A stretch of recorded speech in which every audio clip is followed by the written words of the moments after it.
Yeah. Yeah. I already told you. Okay.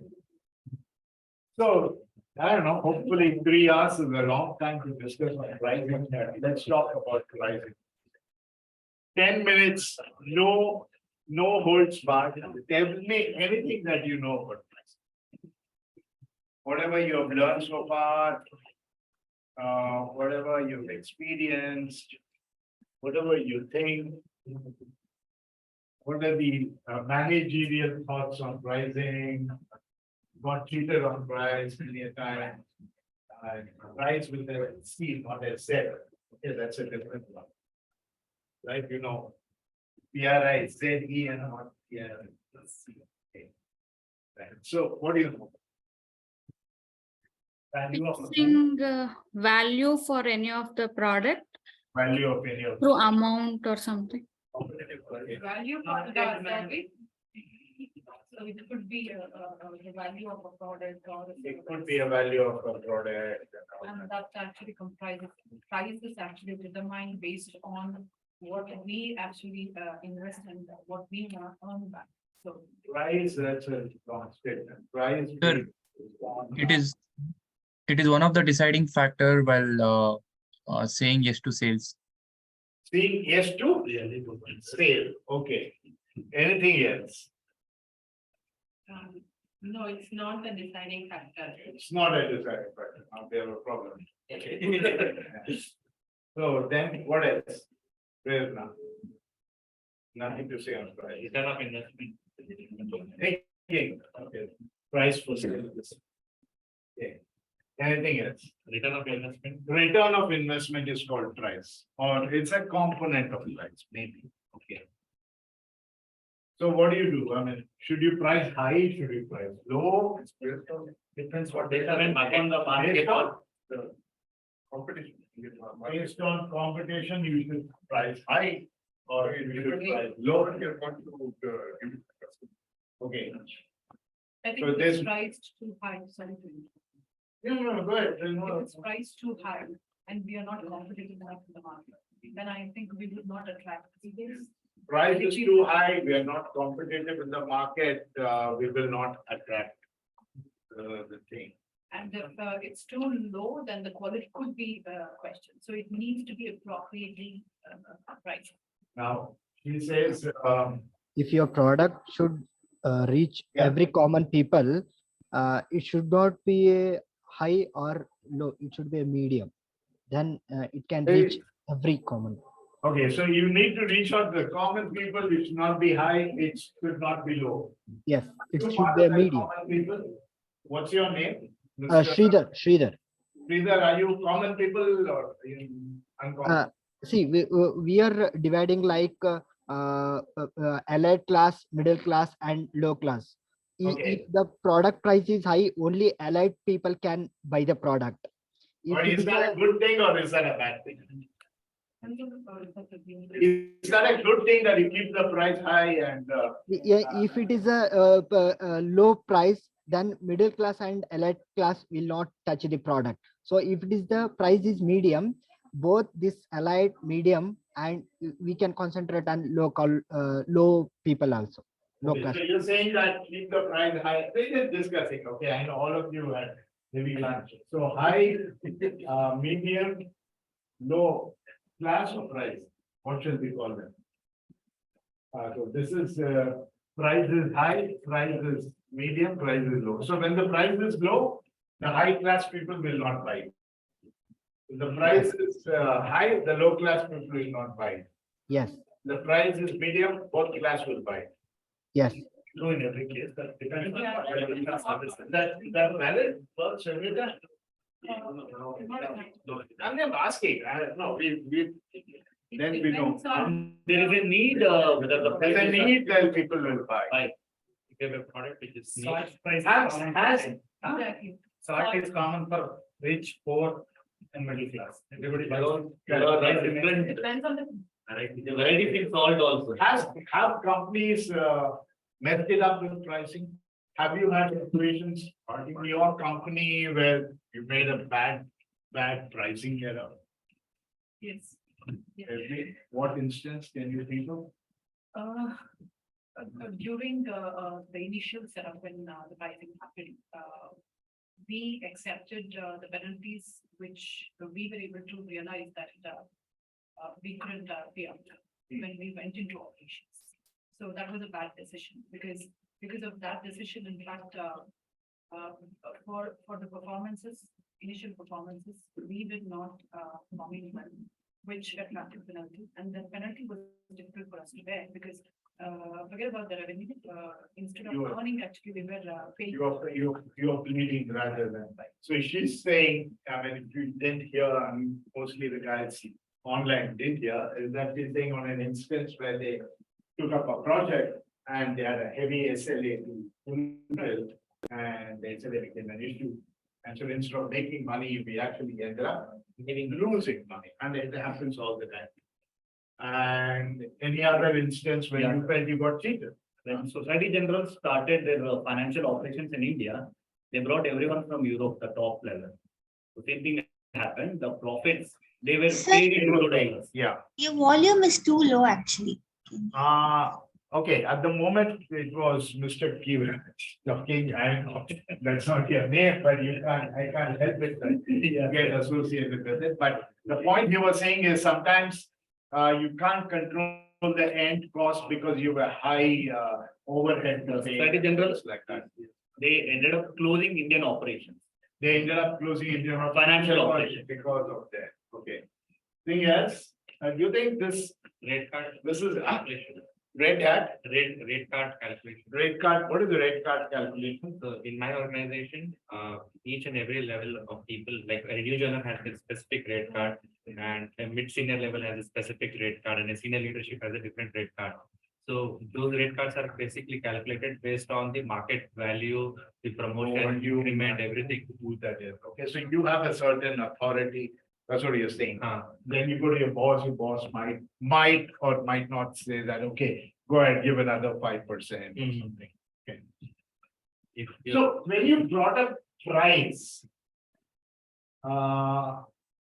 What is price is one of the four? One of the four P's. But then, I've been saying every time price, the four P's are associated with. I'm gonna comment, or actually, if you don't complete the sentence, after how many hours? How many hours? Class number 5, that's 3 into 5. That's actually class 4, that's how many hours? 12 hours? Ah, 4 P's are associated also with 4 C's, sir. oh, thank you, my God. I will live to see tomorrow. Okay, thank you very much.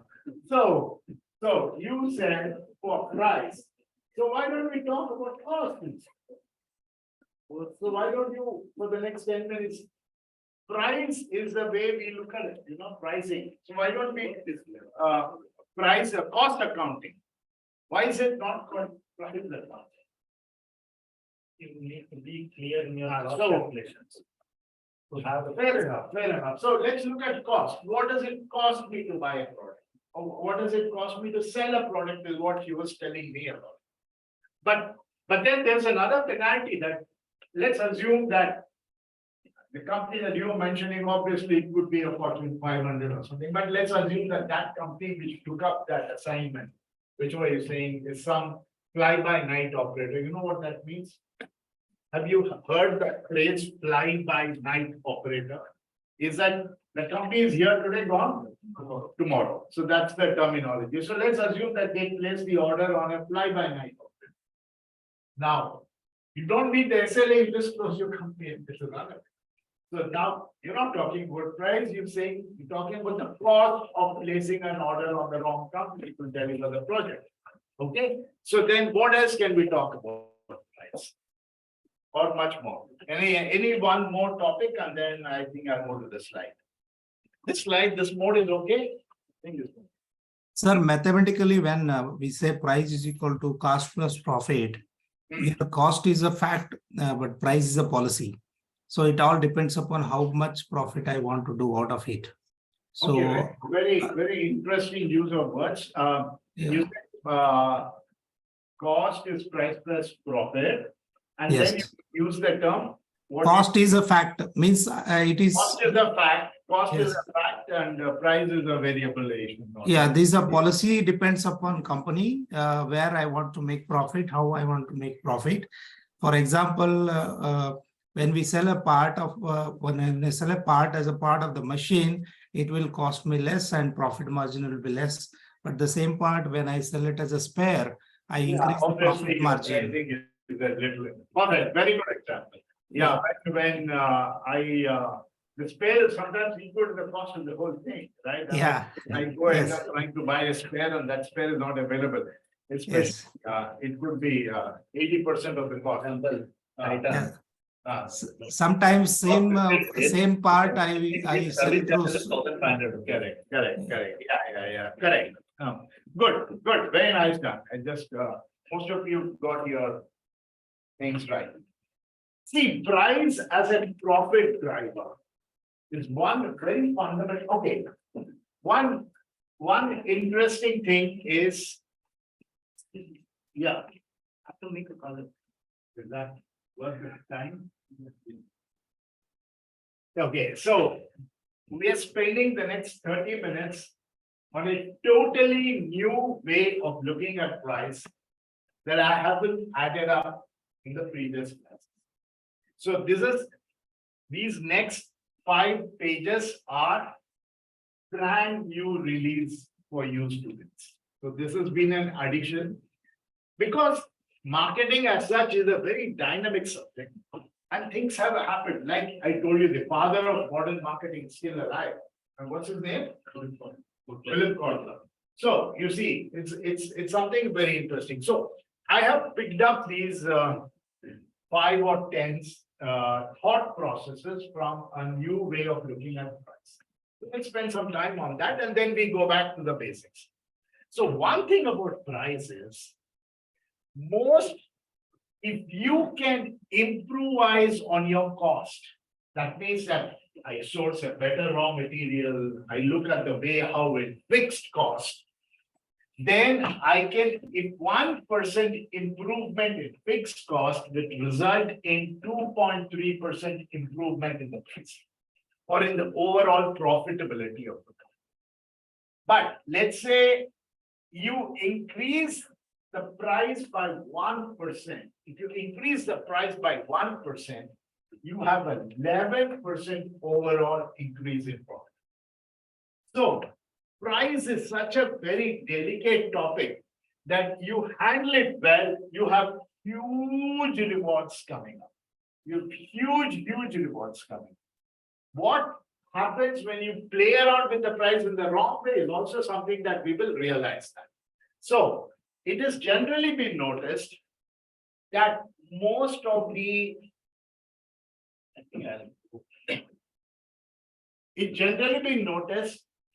most of the marketing managers think that they know how to handle price. And they think they are leaders in this business. Why? Because they believe that I can completely control the cost. I know I can source it better, I can negotiate with my vendor, I can do all kinds of things.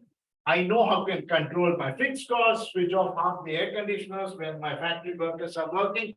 I do anything I can improve on it. But half of them have no idea how the consumer behaves to price. So it's a kind of a very difficult thing for you to understand how my end user would behave. Maybe in their case, I'm going to come back to you more as an example. Maybe in their case, they could have asked 10% more and probably the customer would have paid. You don't know because you don't know the psyche of the customer. And in this case, don't think the customer is referred to as a B2C customer. It is not B2B and B2C. Every customer and more of B2B in this instance is that you don't know the side of the customer. You don't know how he or she is going to behave. So the value what your product brings to the customer, you have a reasonably good idea. But how will your customer respond to a price change is something that still now it's been a not very well understood theory and we'll try to get a glance on it. So I'm again going to push you back to asking you, are you sensitive to price on it? What happens, let's say, hypothetically,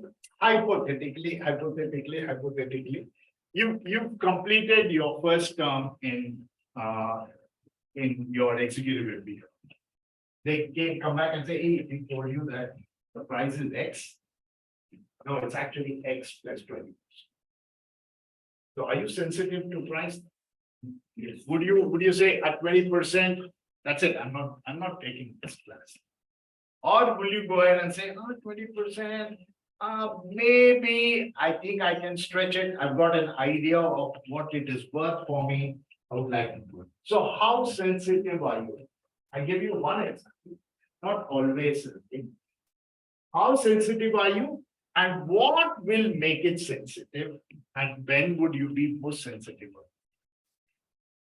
I think 20% we may accept it. No, that's just a conversation. So we don't go back to that subject. Just to give you an idea. I just brought up a topic which was kind of in some way being hot in the chat boxes. So I will just mention. So when do you become sensitive to price? That's it.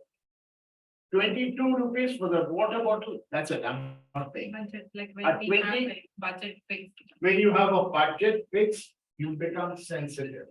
Okay. return on investment, When it is a return. return on investment is not good.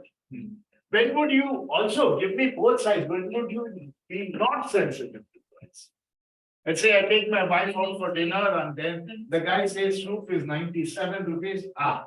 Chalo, kar jaake khana. It will be a very costly, very nice. Very nice. Correct. So then are you sensitive to price? No, at that moment of time, you're not sensitive to price. Well, so give me examples of when are you sensitive to price and when are you not sensitive? Coming back to the same example of MBA when it is decreased by 20%, and we know what's the ROI. Because once I have this, it adds more weightage to the profile. But when I compare with others and I feel that, okay, this 20% increase in the fee is justified, then I'm good with that. I'm not sensitive towards it. Okay, there are two interesting conversations on this subject, because I'm thinking ahead of the slides for you. So just to tell you that we'll go very, let's say very soft on that conversation because it in a way is sensitive. So you have option X, option Y, and maybe this is the option Z that I'm saying. So if you did a comparison between the three and landed up on this, we'll not say for whatever reason, but we presume that only reason that you did was price. So you landed up with this, which is the price. Now, having landed up here, I am telling you here that there is a now I've got you by your marks card, or got you by your certificate, or whatever that is. One of you. So what happens to that then? That's a very delicate situation on how do you handle it. What else is the price sensitive? So I'm looking at something like 5, 6, 7 areas where you become sensitive to price. You're still not thinking the way I want you to think. Let's say, So for example, household things like onion, it was priced less student. If it becomes more also, will become insensitive to the price because it is very much necessary to us. So though it is high, people go for it. okay, very good. So you're saying, insensitive to price, that's the word that we will now get used to. It's called price elasticity, but we'll get there. So you're saying that at price of onions at 20% increase, I don't have much of a choice that I might do that. But maybe you can use another vegetable. What was that topic called? The topic of Veblen and all bright kids sitting behind their glasses or sleeping behind their glasses. So, Veblen and, That must go, okay, hang on, no problem. I'll not push you into it. It's only for before the exam that you have to read, right? So. Yeah. Okay. So that's one thing. So certain goods which are essential to you becomes, okay, I'm going to get another twist to it. Who was that person who talked about onions? What are you doing? My name is Archana, sir. Archana. Okay, Archana. Okay, Archana appears there. Okay, very nice. The price of ignorance. Okay, in my case. Okay, so Archana, incidentally, I don't care about the price of onions because in my house we hardly eat onions. Once in a while we have it for salad. Okay. So, what's my sensitivity versus yours? They are highly plastic and she is highly elastic. Elastic. So what is that? What has that got to do?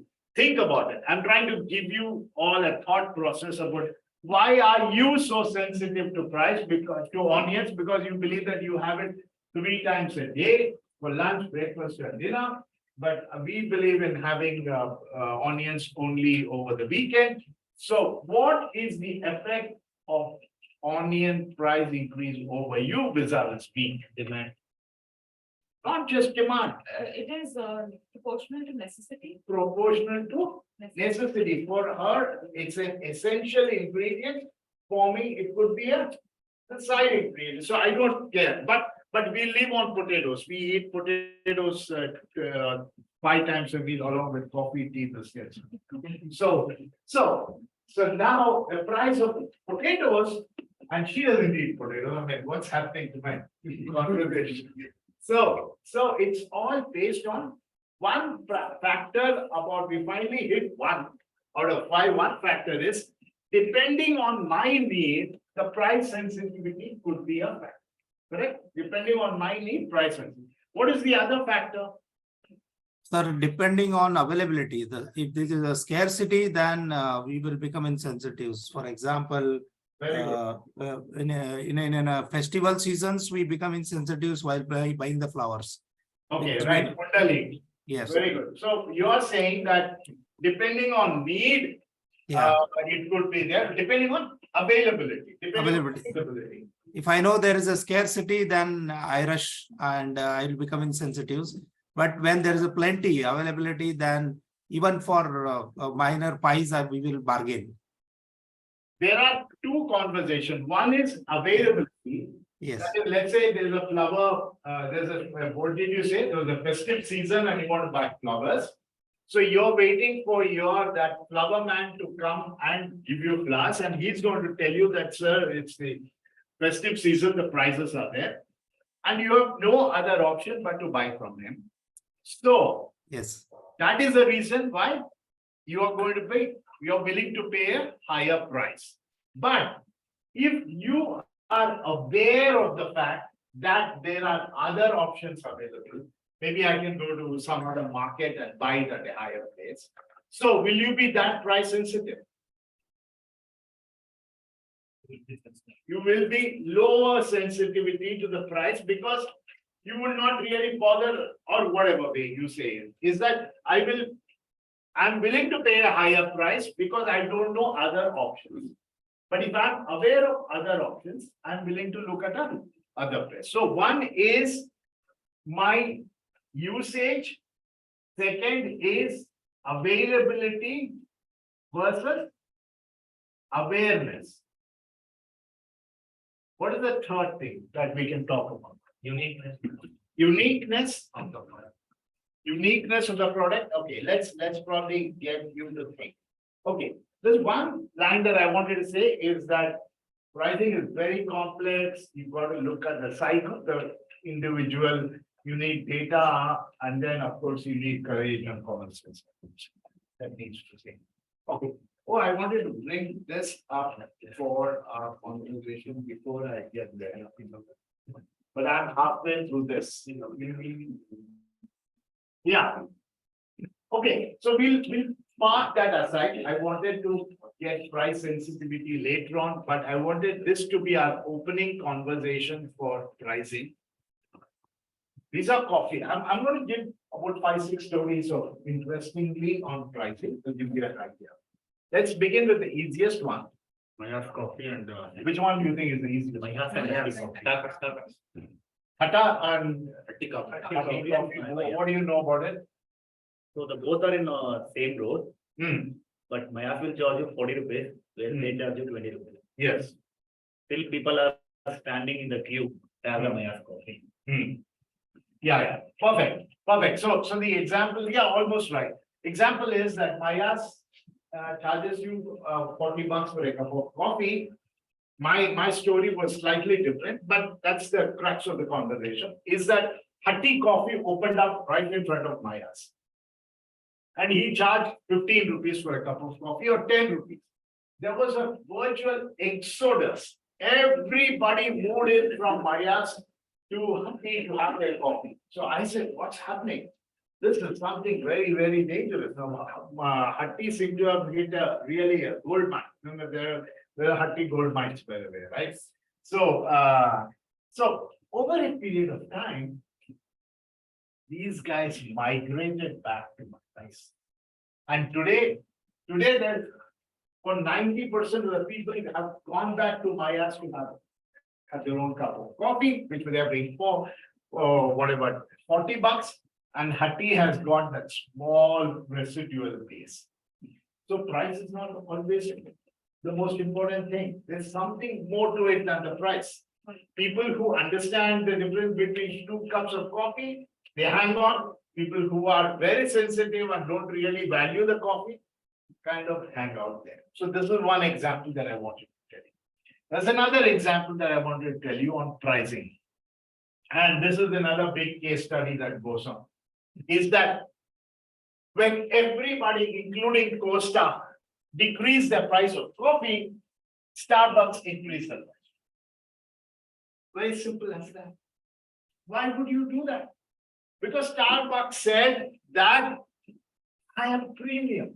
I am premium. I am going to make that differentiate even more. When everybody is rushing to decrease their prices, Starbucks said that I will increase the price. Of course, Starbucks was very smart. They didn't increase the price of the Grande or the Venti.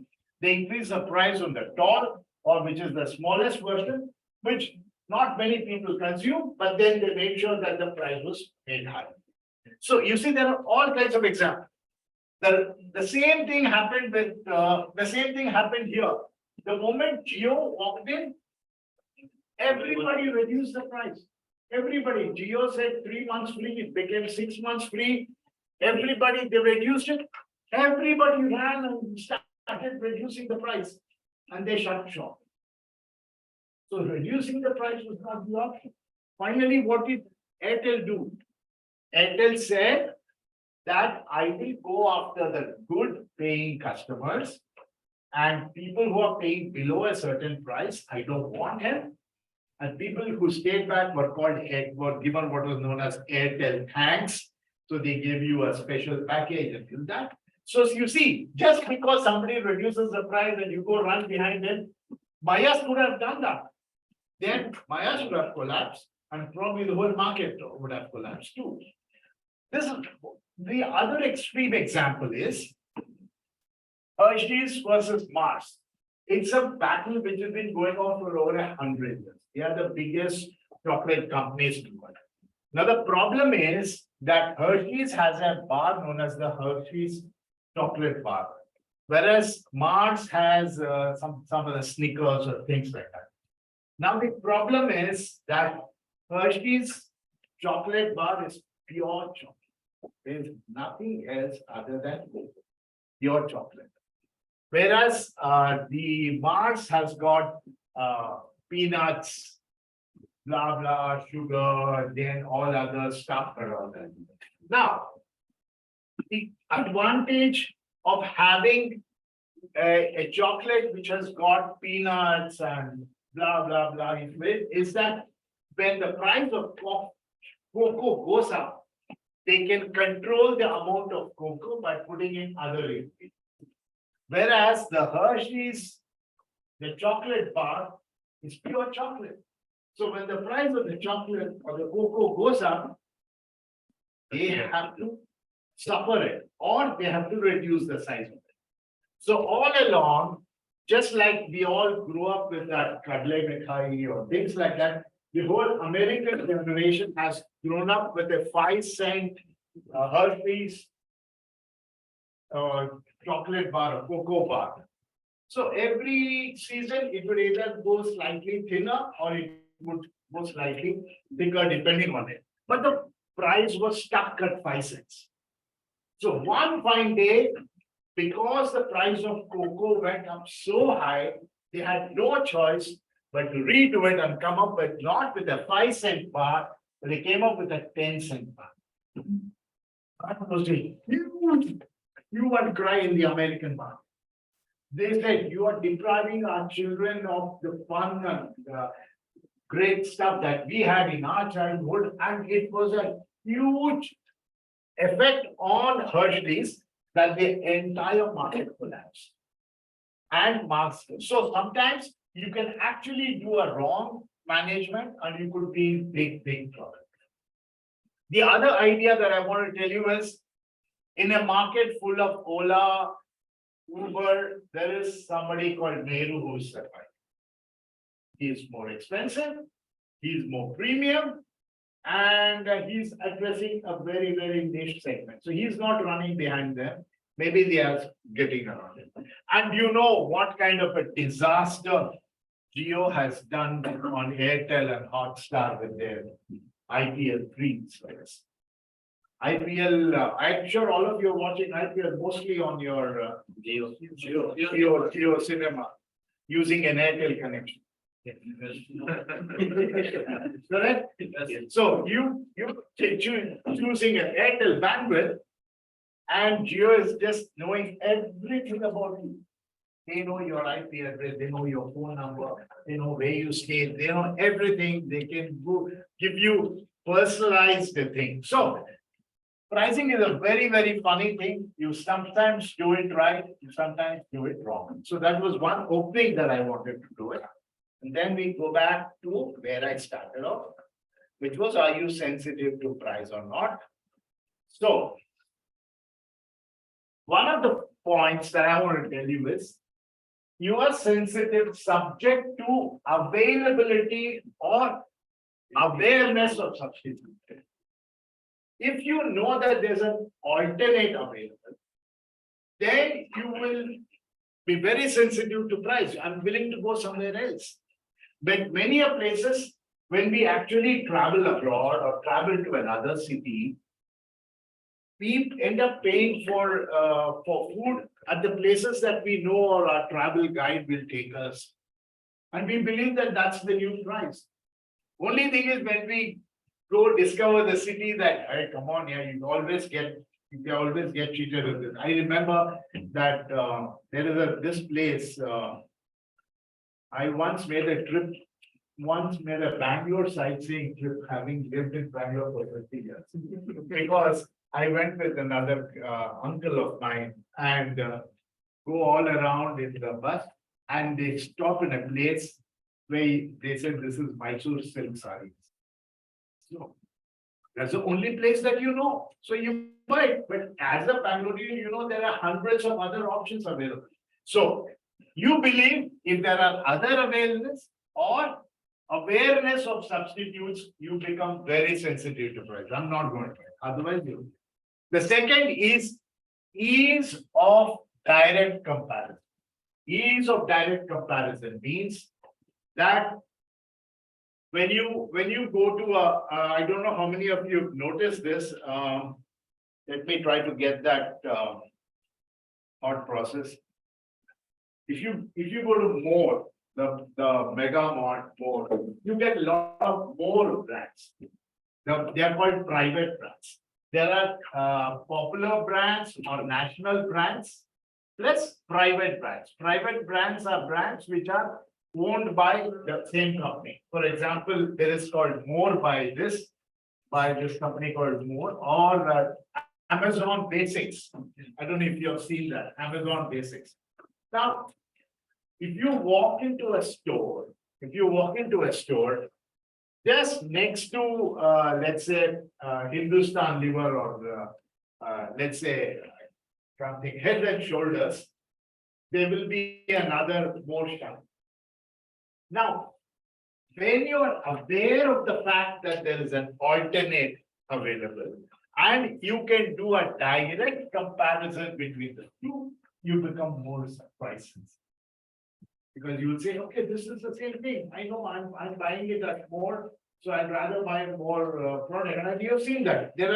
Amazon is now expanding their range to such an extent that Amazon has got huge variety of things. You want to look for something else from Lee Cooper, Amazon Basics is also there.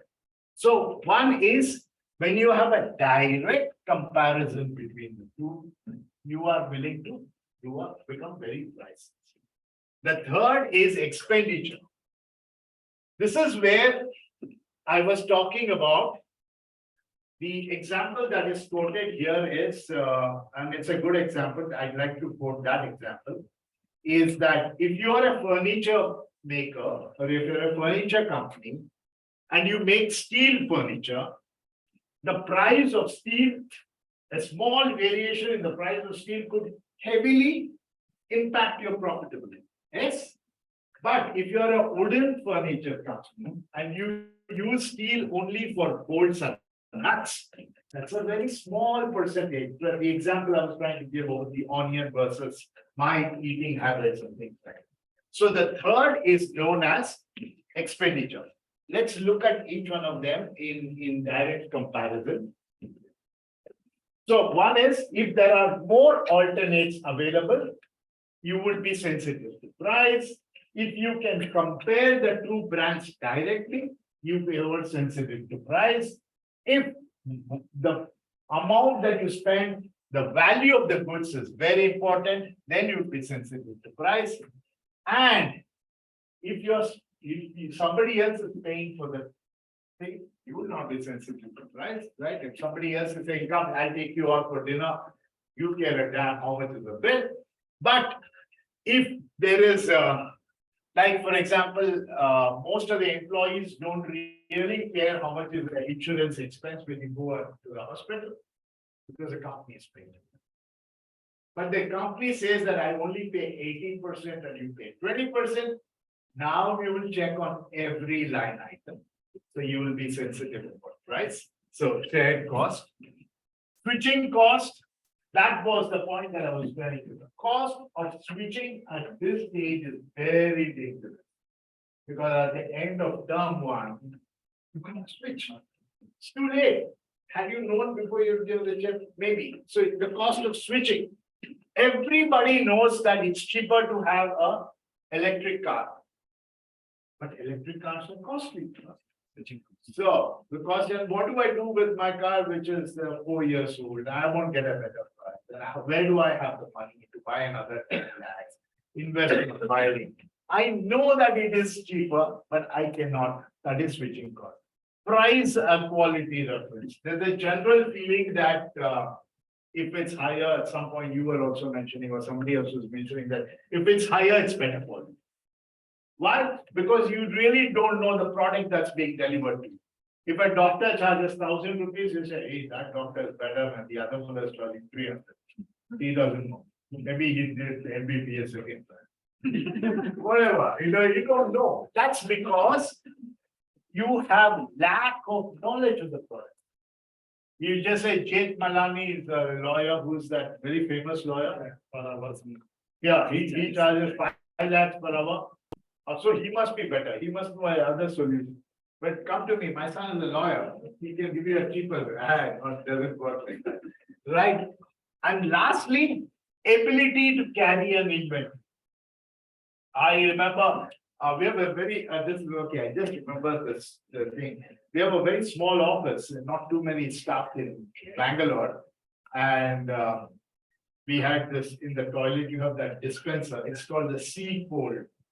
I don't know how many of you know. You pull out one sheet and another sheet comes out. It's called a sea fold. You pull out. So I went to More to pick up that those tissue paper. I have to buy so many of them. And it's been 3 years and we're still using it. Because we only but 5 of us and we don't rush to the bathroom every half an hour. So if this is there. So point is, if you can carry inventory, then you will be sensitive to price. If you can buy 100 kilos of rice and keep it at your house, the cost of rice per kilo will fall down dramatically and be your later. So the long story conversation is a new thought on pricing is an individual becomes sensitive to price on these parameters. If he knows that there is an availability of an alternate and he knows that where is that alternate available. That is most important. If you can do a direct comparison, if that part is a small part of it, you pay for the entire meal and what is a cup of coffee after, right? Or if you are sharing the cost and then you are worried about price, cost of switching, then price and quality. So these are some new thoughts followed by another one. How do you think about pricing? How to set the price?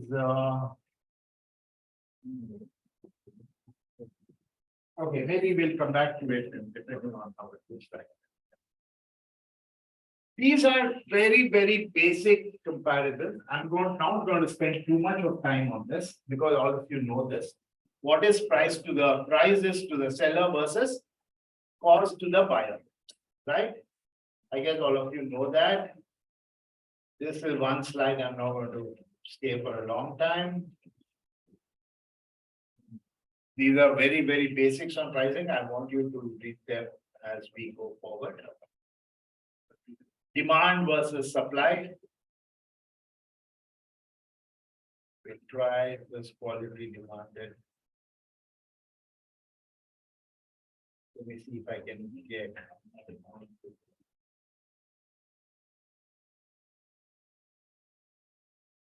Can you, or both of you, look at these 2 slides and tell me what is the difference between this slide and the other? What does this slide explain? What does this slide explain? Can anyone of you tell me what does this slide say?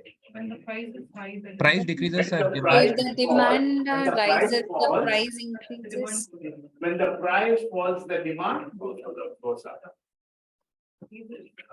And what does this slide mean? Prices. What is this? As long as you understand the difference between these two, I'm okay. When the supply is more, the price of it increases. Then there is. It's a tricky graph, that's why I'm trying to ask you. When the price, what was the other? Let's put the 2 graphs in one place. One graph is going down like this. This is demand graph, this is price graph. So when the price falls, the demand increases. The demand increases. Okay, but what is the other graph saying? When the supply increases, the price increases. No, not that simple. When the demand increases, then you definitely want to enter that market. Hang on. But the price has fallen. Would you want to be a new supplier in such a market? Are you getting my point or not? If you don't, we'll have to stick on to this because this is a thought process. Is that nobody is going to enter a market when the price is falling, despite the demand being there. It's no longer profitable to enter this business because the price is falling. Why would I be the new entrant to the market? I was very keen on entering the sanitizer or business in 20 and 21 because there's a huge demand and prices going up. But do you think I can go back and tell my company, I think we should enter the sanitizer business? No, because the price of sanitizers have collapsed. Though the demand is there, it's no longer a profitable business to be in. So one is new players or suppliers enter the market when suppliers enter the market only when the price goes up. Otherwise, they are not interested in entering the market. Why would you want to enter?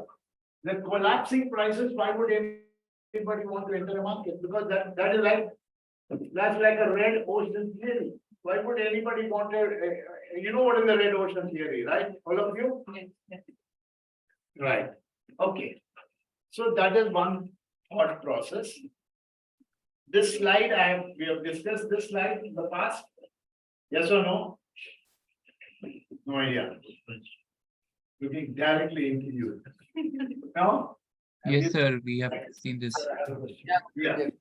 In this graph, it says price falls, demand increases. Ah, But the general theory says demand increases, price falls. demand increases, price increases. Correct, correct. No. Who is the, why would a new guy will only enter the market when there is an increase in demand and the price is high? Here the price is low and the demand is high. Correct. They're No. not going hand in hand, Yes. but theory says price and demand goes hand in hand.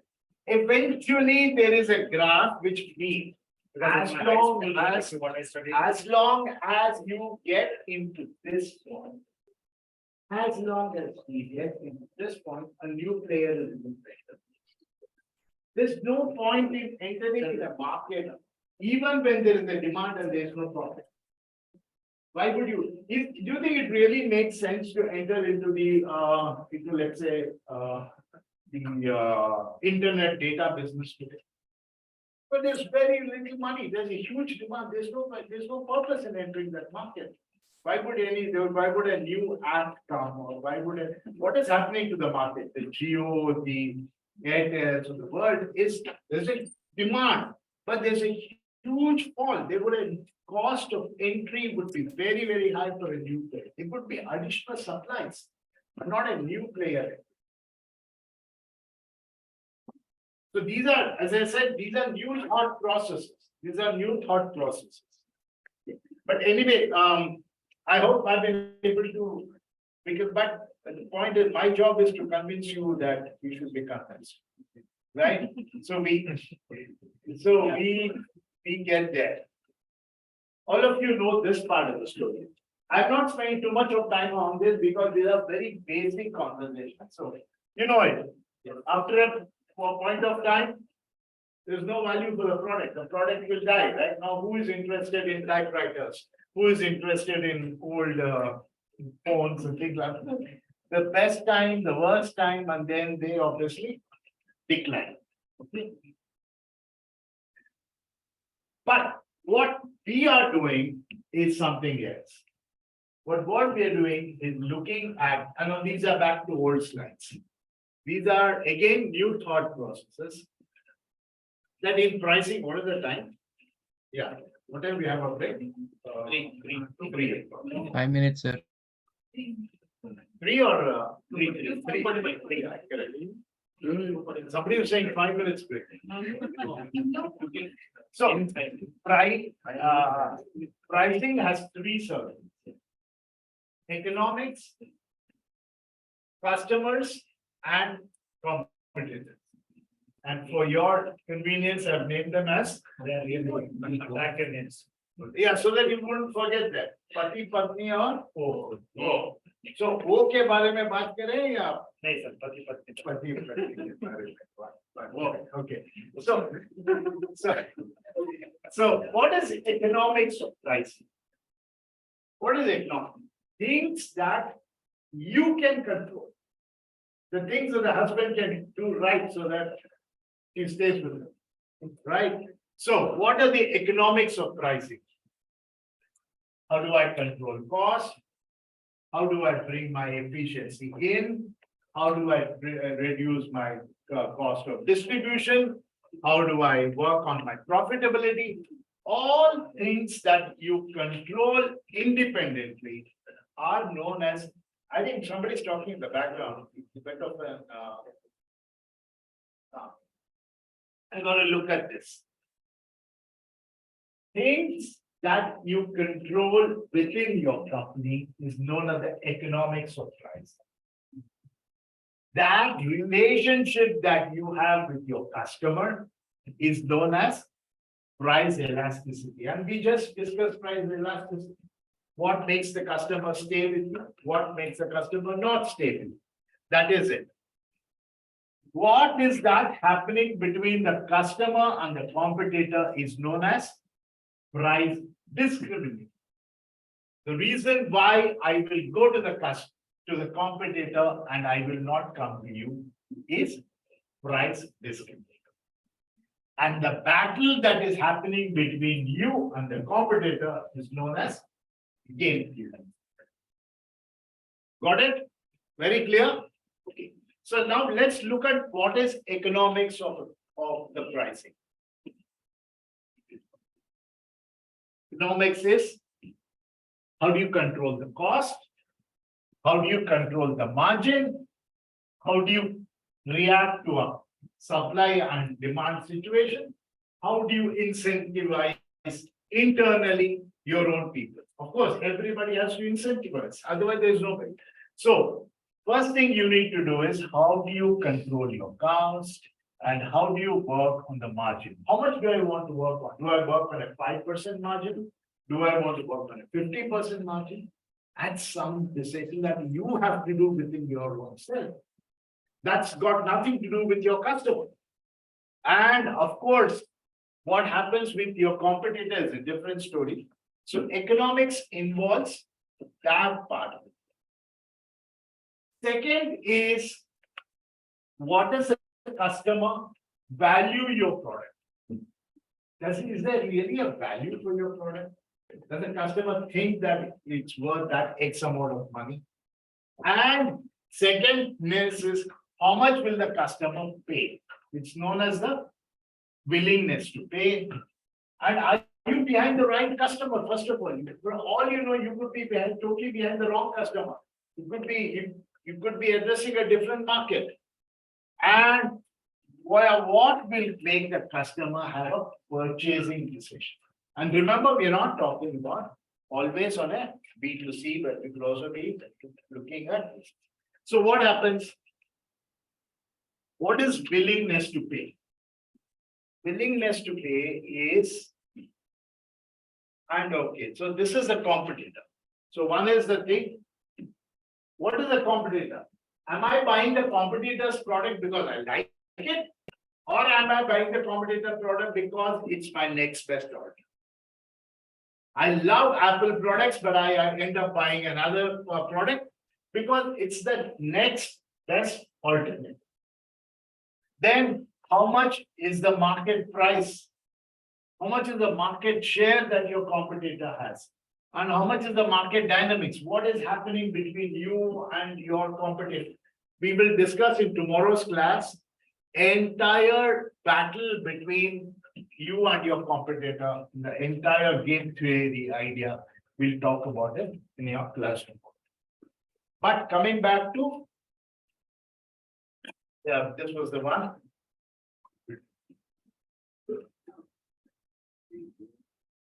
So how do you define price elasticity? You define price elasticity as the percentage change in demand as you change the price. Are you all with me? Yes, sir. Okay.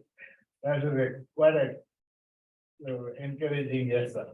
So what is price elasticity? The percentage in demand versus the percentage in change. Okay.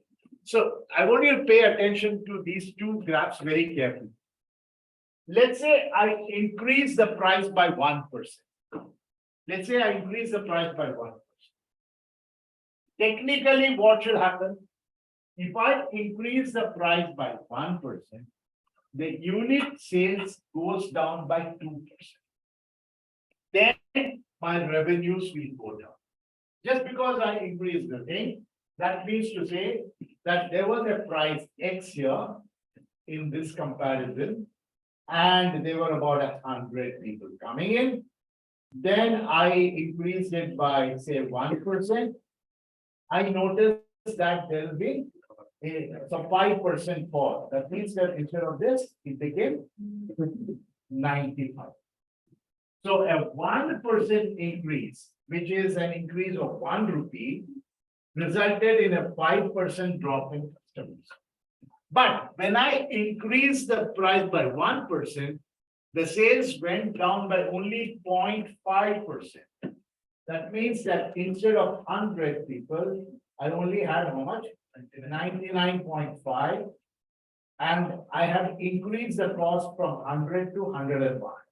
Now, this profitable. So this is what price elasticity tells you, is that after increasing the price, what happened?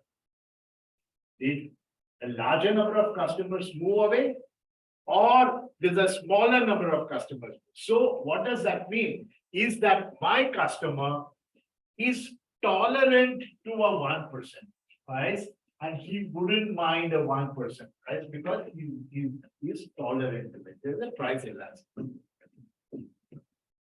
Now, how do you arrive at such thought process? So does it mean that, like, price, elasticity is lesser when we are at a higher benefit? Yes. That is, how do you react to the price of fuel? What is the cost of fuel now? 101, 102. But there was a time when it was 75, 78 and all that. But you fretted, you fumed, you shouted at it. Oh, but you are elastic to that price because you have to live. There's no alternate. You can grumble, you can shout. So did the demand or consumption of fuel go down when the price increased? No. Certain products have no change. Every year they say that the tariff is going to go up. Next year, the minimum units that you can consume is 300 and charge per unit is 15. Are you going to switch off or watch 10 minutes of your movie time less? Or are you going to switch on your water heater of 10 minutes less? Certain products have no impact on your consumption on a pricing. That's wantingly or with no choice. But in certain cases, you are tolerant to a price increase. That is what I'm trying to tell you here. What is the motive of every organization? More money, right? Every organization wants to make more money. The slide, I really want to make sure that all of you are following this conversation because of this one slide that I began my topic today. I'll go back to it and worth the time and effort to go back to it. What is this the one? Yes. So how much ever you control on your cost, let's say you pay your employees low. Let's say you use lesser wastage. All of that will only give you a small increase in overall cost. But if you do the job perfectly and know the pulse of your customer, and your customer is tolerant to a 1% increase, you will get 11% increase in profit. And that's huge. 11% margin is a huge margin. So the point I'm saying is, if you know your customer's capability, you can actually look at how you can increase the money that you can make. So on that subject, how do you notice price elasticity? How do you know whether your customer is tolerant to price elasticity? There is one example here. Let's say a person goes to have for a meal. The hotel options are restaurant A, which has got excellent food and he's got beautiful candlelight dinner. Restaurant B, excellent food and bright lights. You can see all of them. The food is okay in C but it is candlelight dinner. Same thing, you can look at it. So this is it. Now, how do you check the price elasticity of a customer? You go ask one customer, okay, let's say I increase the cost of the restaurant. At restaurant A, where will you go next? Will you go to restaurant A, B, C, D, or E, or F? Because the cost has gone up in restaurant A. The customer may come back and say, I will go to restaurant B, or the customer may say, I will go to restaurant C. What does that mean? Are you following me? What does that mean? Certain customers are willing to pay high for the quality of the food. Certain customers are willing to pay high for the ambience. So, depending on the type of response you get from your customer, you can play around with it and know that certain customers are willing to pay high. They don't really care about the food, they care about the ambience. So you make the ambience more nicer and increase the price, but certain people actually care about the food, so you start delivering better. So this is how you do a measurement of how you do some kind of an analysis. So these are new topics. So obviously I'll pick them up in your upcoming question paper. So if you have any questions, this is the best time to ask me. And I'm excited to bring this thought process. And so, any questions, do let me know. Excuse me, I have. So isn't it risky to experiment with the price? Is it? Risky to experiment with the price. Obviously, it's risky to experiment with How price. did companies realize that they're correct? Like, It's very risky, but it's very profitable. Correct? Just like I told you, if you do it right, you will do it, you will get a higher price. If you do it wrong. No, so how do you play around with it? You do a sample market. You look at a selective market, take a selective product, increase it, and look at how the customer has behaved. Maybe the customer is tolerant to it. And then you will go back. In a B2B market, your most loved customers, the 80% of your revenue customers, you go to him and do a small change. Look at how the customer reacts. Maybe the customer is tolerant to it because you are doing a great job. Then they are tolerant to it. Otherwise, you go back. I'll give you one very interesting story about why it's a very tough thing. I'm in the business of satellite and satellite services and all that. One of the biggest market is television channels. All television channels need to have one contract with a satellite company to broadcast their TV.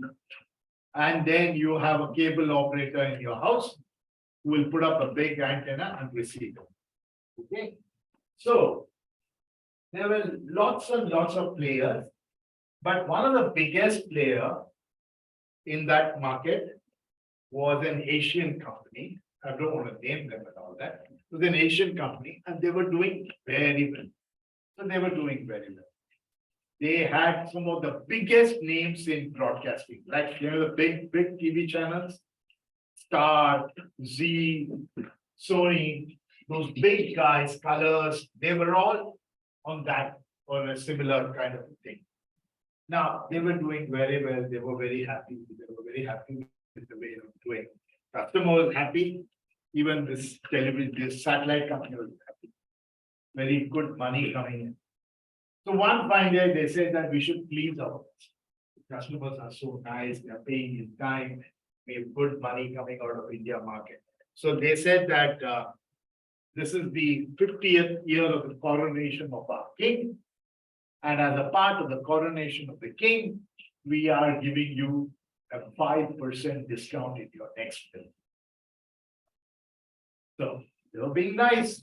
Saying, okay, Mr. Somi, you've been so nice to us. Here's your 5% discount, Mr. Sky. But then customers are customers. They say, "Hey, yaar, ye kahan se discount de diya?" So what is the customer conclude? The customer concluded that all along we've been paying more than what he thought we would be paying. So now they started discussing and said, the bosses came and said, why are you guys paying his bill in time? And then the rumor started spreading, or rumors or news spreads faster than fire. They said, hey, listen, these guys gave a 5% discount. Did you get a discount? Yeah, 5%. We didn't get. So the smaller companies or the smaller television channels said, hey, these guys are hounding on our back for payment, and they are giving discount for what? Next month onwards, none of their customers paid. And I'm not joking. None of the customers paid. They started running behind the smaller guys and say, pay. They say, hey, come on here. You are giving discounts to the bigger guys and you are running behind us. We can't afford it. Long story short, in 6 months, they had to wind up their Indian business.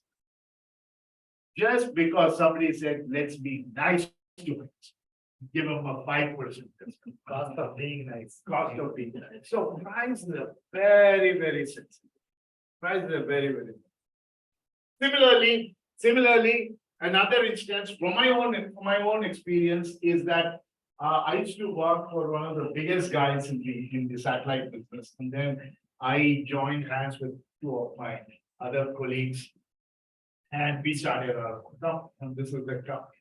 And we said we knew our customers, we knew them so well. They were very nice to us, they were very friendly to us, and so I went to him and said, why don't you take our services? At the finally, what is B2B? The key to B2B is what? The Relationship. key is personal relationship.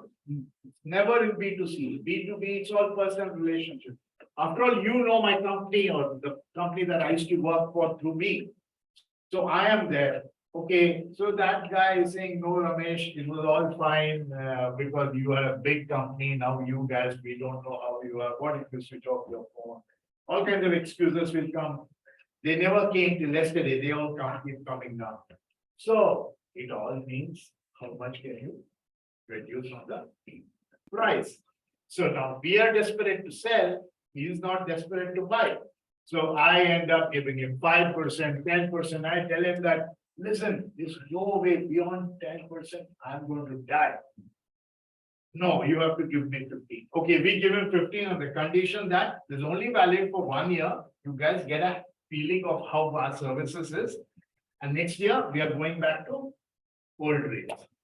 At the end of 1 year, I go back to him and tell him, hey, we completed 1 year. Hey, very good, great service, man. I never thought you guys would pick up the call at 2 a.m.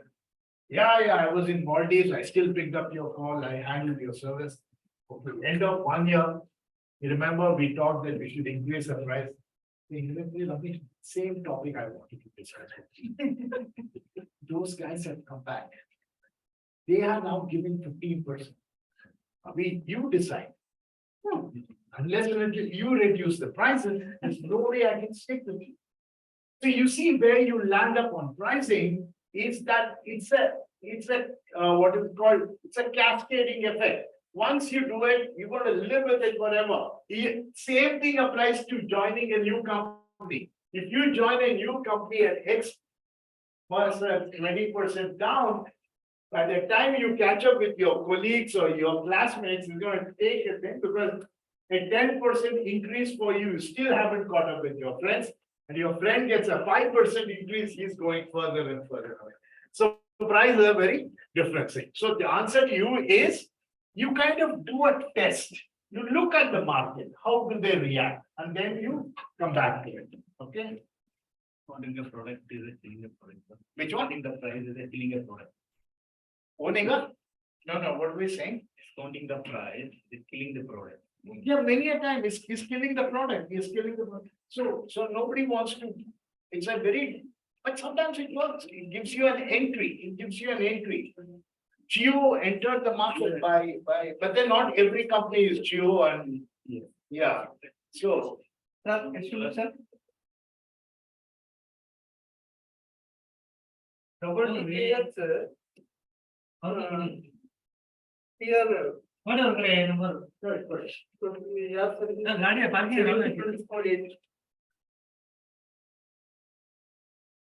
Twenty-two BH 7224 K02 MR 3473 K03 NG8310. ಅಷ್ಟೇನಾ? ಇಲ್ಲ K03 NG M8310 MQ 8310. What is the name? That's great. Nearest police.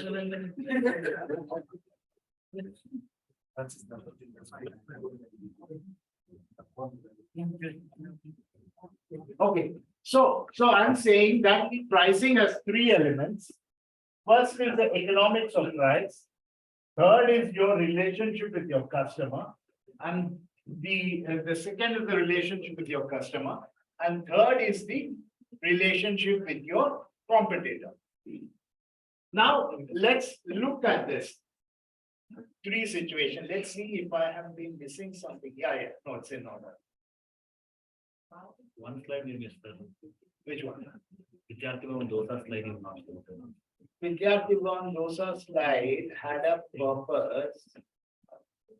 I thought I showed it before. No, what I wanted to say, we discussed these three, if I remember, price fall and all of this we discussed in the very first lab. The only point that I was telling why Vidyarthi Bhavan Dosa is they artificially create a vehicle. He doesn't want to expand his services. I mean, if you imagine, if you know Vidyarthi Bhavan or a place like Vidyarthi Bhavan, if you go and you find a place, you feel there's something wrong, right? You go, I mean, you might consider yourself very lucky, but you said, why are people not coming? You are expected to go there, you are expected to wait for half an hour, then you get grumbling, you feel hungry, then you eat. But if you go and there are a lot of seats empty, you make a conclusion that he has problem. So that's why when I was talking to the guy at Vidyarthi Bhavan, since I know him, he was saying that they don't open up all spaces, they create a demand all the time. So that you go wait. Some areas, some rooms are closed, some sections are closed, so that when the demand comes up, they can kind of open. That was the problem. Is that same thing?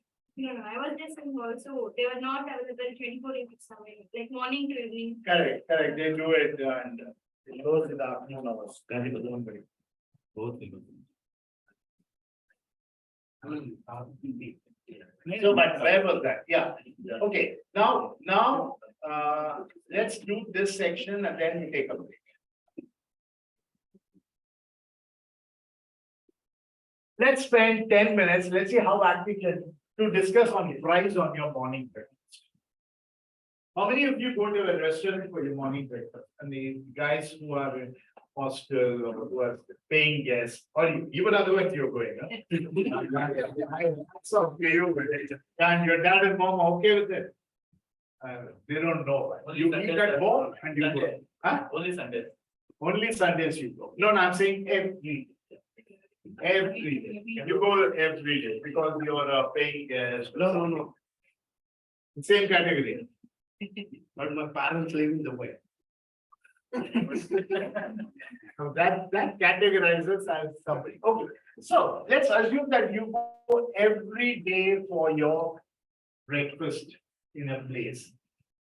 How important are the price, location, and quality? Every day, then quality is important. Everyday quality is important. Location How here. location is always important. And what about price? It's very nominal since they're having it daily. Since it has to be It's a daily. basis. affordable or Cost. nominal or affordable. How, what decides affordability? The 60 to 100 rupees a breakfast is fine for me. Sometimes the quantity and eventually the price. So how much do you think a breakfast should cost? He's saying 100. Maybe 50 to 100. 50 to 100. So 50 to 100 is the cost of a breakfast that you're willing to pay. So I'm just trying to get your psyche to it. Less than 50, huh? 35. Depending, that depends on who is having breakfast. It is Jayanagar Tara Tindi.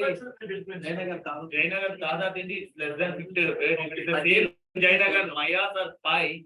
Minimum 150 to 200 rupees. So let's make a conclusion that we expect breakfast to cost anywhere between 50 to 80. Okay, 50 to 80. So somebody tells you that, listen, wherever you are having your breakfast, I know a place which is 2 kilometers away, but instead of you paying 50, you can get it there at 60. Will you be going there? No. Better check. Because one is convenience is the most important factor, because you might go in your casuals and closer home. You're not going to spend too much of complication over it, and that's that. So every day you're going to the place near your house. And the bill is, you're not even seeing the bill because it's, it's either between 50 and 80. So one fine day, when the bill becomes 85, then what happens? You wake up, you think, what is wrong? There has been a change. That is when you call your friend and say, hey, where is that place that you were telling me, which is 2 kilometers away? It might be worth considering. So we get the point, is that the point is convenience is very important in such a situation. There is a price threshold that you are willing to tolerate. And once that price threshold is broken up, you might consider, don't write down, there's a slide, we'll give you all of that. Okay. So, but now let's think about taking your family for trip. Now, what are the price considerations that you're looking? 5 to 8,000. Are you looking at location? Yeah. Really, it's not every day that we don't work for Infosys. We don't once in a while, ambience, and then Different types of food taste. food taste and everything, and you would like to be noticed. Imagine she goes to the restaurant and she'll make sure that I see her. Right, because she doesn't want me to see her having breakfast, but she definitely wants me to see her with the family having dinner. So what happens here? The visibility is very high. You would like to be noticed. The involvement is not too much because you generally decide what happens in the price. The price at the end of a meal in Taj. When you look at the bill, what do you do? You grumble. You never, I thought it would fall under 4,000, but bloody thing has gone up to 6,000. So now, definitely not coming again, back again. Okay, that's more or less a general conclusion. We're having a conversation to put everything into right. So now, visibility is high. There's a price threshold which is normally broken. And what should that hotel do to make you come back? Introduce new dishes, sir. Introduce new dishes? No. Cashback. Discount voucher on the next meal. They say that, madam, actually, we're so happy you happen to be our customer number 574. That's our lucky number. So next time when you come, we're going to give you a 20% discount. Or when you come on your wedding anniversary, or you come on your birthday. No, it's actually my birthday. No, but next year, 365 days later, when you come, we'll give you. So this is what happens here. So here, location, threshold, beat the threshold, you will go in, high visibility, and looking for deals all the time, looking for deals. Starbucks on 7th, they have made a deal, the buy one get one. On every 7th of the month. Yeah, they have some kind of a thing like that. Yes. I think first time they were. What about the washing machine? What will go through your mind when you want to buy a washing? Features of. You're going to do a lot of research. You're going to look at whether it's going to fit in, and you have a budget in mind, and you want to make sure it fits into that budget. You're willing to go any distance to buy a washing machine which is being sold in other part of Bangalore if it fits in your budget. And visibility, is there a very high visibility? No, you don't call people and say, come go look at my new washing machine or things like that. It's a private decision process. Now, I've explained all three of them, 1, 2, and 3, under the angle of visibility and involvement. Now, you define this under the same parameter. Car is something that everyone can see. Car is something that everybody. Yes, so when you buy a car, that's how I'd like to ask you, when you buy a car. The reasons why you buy a car is because it is highly visible. You're more worried about what your neighbors think about you rather than you. No, this is psych. And what else? Price. What about price? Price. You want a luxury, there is no pricing. With the luxury, there is no price. Price becomes the reason to buy. Price becomes the reason to buy. By the way, I forgot to tell you guys that I just bought a new BMW. Really? What do you mean? Really? It's affordable. I didn't even allow me to complete the sentence. Now, I'm sorry. I need to know your other every detail now. I'm going to ask class. Okay, so by the way, I just bought a new BMW when I paid 17 lakhs. Only. Okay.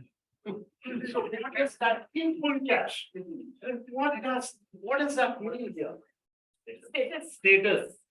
Price becomes the reason for purchase. But not for in certain categories. That your Alto may or the real Alto that I have may actually fall under this category. But on a high-end product, people will tell you, I mean, whenever you see a friend buy a new car, the first thing he's going to tell you is 15 lakh. Did I ask? Nobody. Right? So one way of looking at pricing consideration is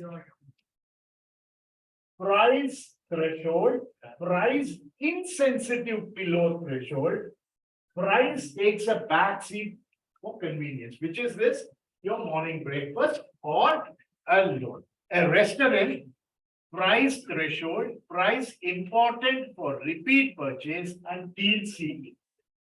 If you say I give you 20%, I'm willing to come back and I'm willing to look at it. Or a mattress, price impacts consideration, price weighed against any other attributes. I don't mind how it looks, but if it is matching my price, it's most important. Price becomes the most an extensive price search as possible. When I want to buy a microwave or something, I'll keep on looking at where I get the best price, because price becomes the only parameter for us because it's a personal private buying decision. But price may become the part of the consumption value. High visibility, price sets the impact. I bought this car because it was an 18 lakhs. So that is what is the customer decision process employed. It is possible for you to look at it. So imagine a BMW sales guy and you walk in and say, how much discount are you willing to give me? He will not see you fall under this category. he will see you fall under this category and he may not be interested in calling you. Because for you, what matters is how will it be visible. So this is a thought Go process. back to that, yes.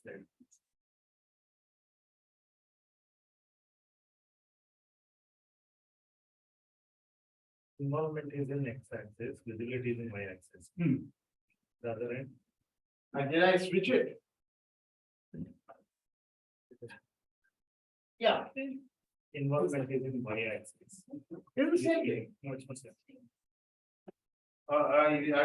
Yeah, it doesn't matter, but as long as it's low, low, high, high, The total thing changes the moment. that doesn't matter. Now, if you see the car as an example, visibility is high, involvement is high. Yes, that's what it should be. Sorry, the higher corners match, of course. Visibility and involvement. Involvement is high, But if you take washing machine, involvement is high, visibility low. Isn't it like that? Looks fair. Visibility. It's the other. Yeah, I know. That's what I got. But go by this, go by this.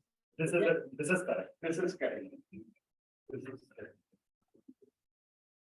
So that done. So. What the time? Break time. Take a break time. I'll just leave you with this slide. Customers value the same service. differently. Example of it is we consider just a haircut, but it might be a big deal for you, right? You're willing to spend $1,000 or things like that. And maybe there's another slide that we can keep it for conversation. Okay, we'll come back and do this. There's something on the chat here. Voice is too low. Okay, good. So pause record that. Okay, so the point I'm saying is, why are we spending so much of time on price is just because a general conclusion that if you lower the price, you have an answer to all your solutions. It's not true. You need to understand what is going in the mind of the buyer. And many a time, like I told you, in the buying center, in a B2B situation, there's so many things that are going in the mind of the buyer. So how do you get to look at it? One of the conversations that we will do is known as willingness to pay. No buyer would ever want to tell you how much I'm going to pay. Right? So the question is, let's say a buyer walks into a showroom and wants to buy a computer or a laptop.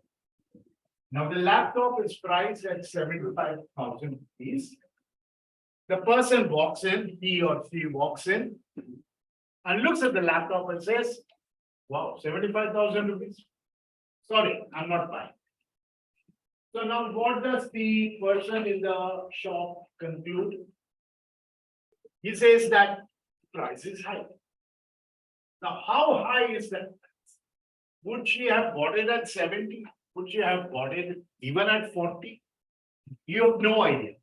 So this guy goes back and tells his boss or tells his organization that this customer believes that this pricing is high. Now, you come back and say, okay, we really don't know how to set this price. So somebody goes and says that let's set this price at 45,000. So what was 75,000 rupees? Assuming that there is so much of flexibility, you go ahead and say 45,000. Now, the same person walks in tomorrow into the showroom and looks at the price and says, oh, 45,000 rupees. Okay, here too. Now, there's something very funny happening. At 75, this person wasn't willing to buy. At 45,000, this person is delighted to buy. Now, this means that the buyer has a limit to pay, and above the price point, you cannot sell it, and you don't know what is in the mind of the person. So tomorrow, what happens?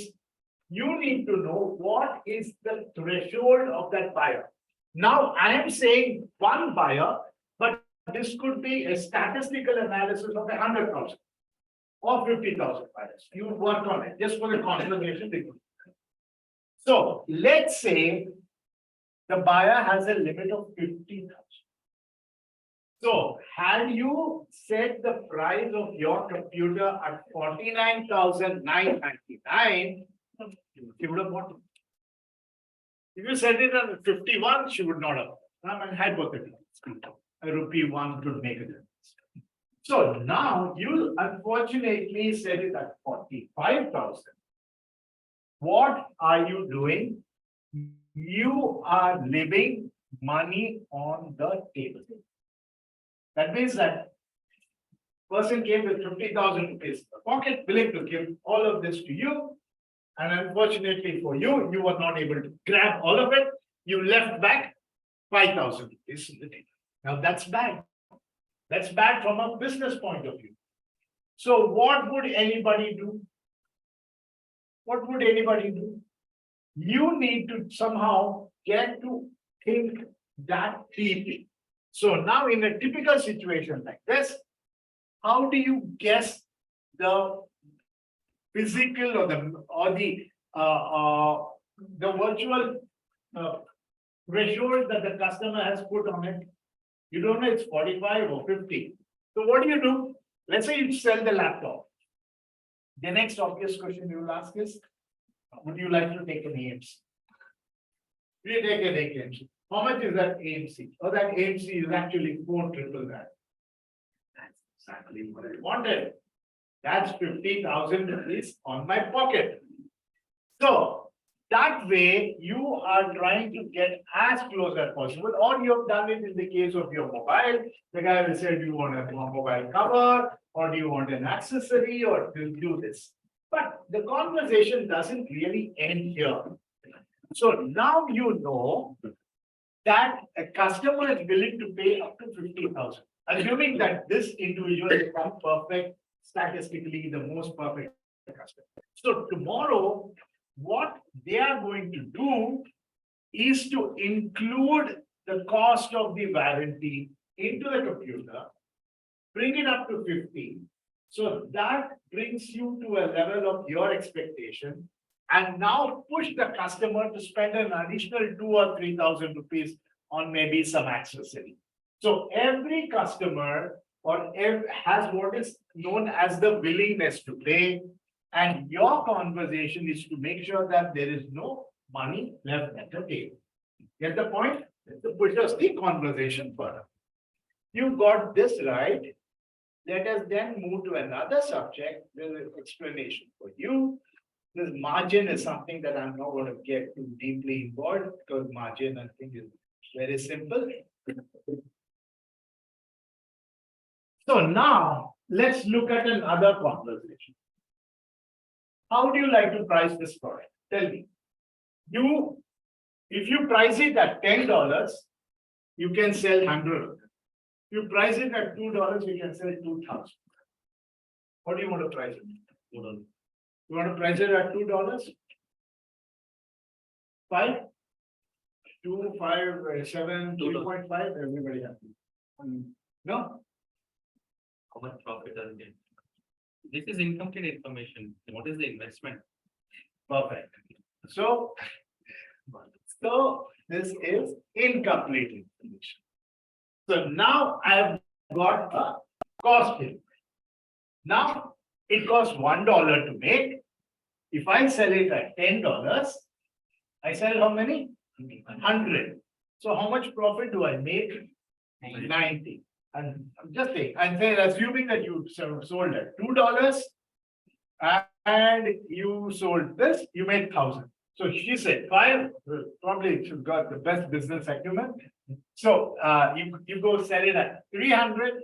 You see, there is something known as a sweet spot in any sale. Every company is not behind quantity. And every company is not behind price. They have what is known as the sweet spot.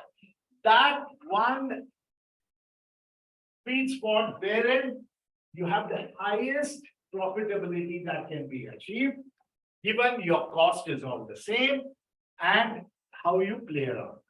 So this is known as the price to quality schedule. There's some more, slightly more detailed explanation about how it works. So all of you following me? So as he rightly said, you just can't conclude just on how much you sell and how much you price it. You need to know how much I actually costed to work on it. Good. Now let's look at another topic on the price. Sir, one question. Yes, please. Sir, when you're talking about price and quantity, how will you see the this Lays and Parle-G, because they have not reduced the price of the product, but they have reduced the quantity of the product. Yes. And, Yeah, go ahead. Is that's okay. no, continue. Okay, the price of Parle-G was 5 rupees 5 years back. Now it is the same price, but the quantity is reduced. From 10 pieces of biscuit, they reduced to 6 biscuits. Okay, even the same thing apply to the Lays packet. How will you see that? Okay, this is exactly, okay, now let me, class number 3, I think, most questions I must throw it back to you. Now, how do you see this as? Let me explain the situation. Lays, I know most school children eat Lays, because assuming that all of you are very conscious about what you eat, you don't eat Lays. And the Parle-G is a 5 rupee biscuit, normally sold along with a cup of tea and bought by lorry drivers and the manual labor workers. That's the background. And now this guy tells me that they are keeping the price fixed and they are playing around with the other story that I told about the chocolate, but similarly to it. Why are they doing it? To be in the market. Sure. Now the answers have to be out of your learning for 15 hours or whatever that you've learned. Another challenge. To reduce the cost and. To reduce? To reduce the cost, because when they are putting 6. That biscuit is 6 per- in a yeah. pack. Now they reduce it to 5, so. But why are they doing it? Why are they not increasing the price? Rates are increasing, cost of loans are increasing. But at the same time, they want to make sure they have a profit margin. The cost is increasing. Okay, play around with the answer. So have the same target audience. I think they don't want to have any impact on the customer base. You know what? Because you define that customer base and that customer base is not going in. That customer base is not a graduating customer. Who's a graduating customer? A graduating customer is one who actually buys himself, or there's a standard thing which is told about Starbucks, is that when Starbucks, when somebody asked Starbucks about cafe coffee day and Starbucks, so they said that, well, all the boys and girls are hanging around in cafe coffee day, and how would Starbucks react to it when most of the market is out there? So the Starbucks guy said that, well, when they graduate and they work, they love to come here. So those are the ones. Obviously, I want to go and have a cup of serious coffee with my friend, but I'm still in college, so I would rather hang out there. But that's an aspirational brand. So every company wants to have an aspiring customer, but not these two. These are not aspiring customers. These are laborers who continue to be in that. These are going to be school children who are going to buy Lays at let's say, from class 4 to 10. They move out of 10, they may buy some other punk. Whatever happens to those guys, unfortunately, not my problem. So the point is, so I hope you get my answer. It's that ITC products only. Continue with the ITC products. So the point is that it's a segment which is stagnant, fixed, and any movement of that could impact it. Like the cup of coffee. So they don't really mind how many packets of biscuit over here, but as long as it's within 5 rupees. So are you able to understand? Am I able to give you Yes, an yes. answer? Yes, sir. Yes, sir. Cash flow That last sounds time, convincing, huh? like cash flow last time you told. Yes, There is popularity, but has to sustain the market. correct. But eventually what happens is that becomes a dog. That becomes a dog. Now, Parle-G may have come into think of it. Parle-G, many of us see it as a cash cow for them. But Parle-G is an existing brand because if that brand is not there, you're not associating yourself with that company. The Parle-G. Acha, well, which biscuit is it? So it's the same company as Parle-G. Okay. So that is how the brand is. And again, they don't want to lose on the market. So it Value of the may be brand. a cash cow, but maybe it's a dog. We don't know about them. Okay? Make sense? Okay, so this is on your pricing and demand schedule. And pricing discrimination. What is price discrimination? Price discrimination is when you're willing to pay more for the same product, not price differentiation. Its price discrimination is different from product differentiation. It's the same bottle of Coke or the same Bisleri bottle that you're willing to pay for 60 rupees in an airport versus 10 rupees that you would demand in a restaurant. Why? Place where we are investing money. Because it is because of the fact that the same brand can be priced at different prices and the customer believes that differentiation matters. Why? The cost of me getting out of the airport security to buy myself a 10 rupees bottle is more painful than paying another 50 rupees to buy the bottle inside the airport. So price discrimination helps in certain areas when it is value-based. And most interestingly, the point that you should remember is Walmart. Exactly, back to the topic of your Parle biscuit. There's another conversation. For how many of you go to Metro for a purchase? You may be more qualified than me to answer, but I noticed the other day that the Metro also has a restaurant or a small outlet Inside near to the building. and have you ever gone and bought something there? Yes. If they had the concept of Walmart, you know what Walmart does? The price of coffee and the price of sandwich or the price of hot dog has remained the same since 1970s. Why? Because they don't want the customer to believe that they have paid more for that entire $500 that they bought by just paying 20 cents for a cup of coffee and sandwich. Walmart is willing to lose money on the quality of the coffee. Superb. The sandwich will be the excellent. And they will be paying low because when you are doing a billing, and this psyche of a person, right? When you do the billing, you look at the billing and say, oh my God, did I pay so much? And then you come out and let's have some coffee. I paid 15 paise for a cup of coffee. That's what my father used to pay. So there you see, the price discrimination is that he will lower the price just to give you a feeling that everything else that you bought is also cheap. So that is the concept of this.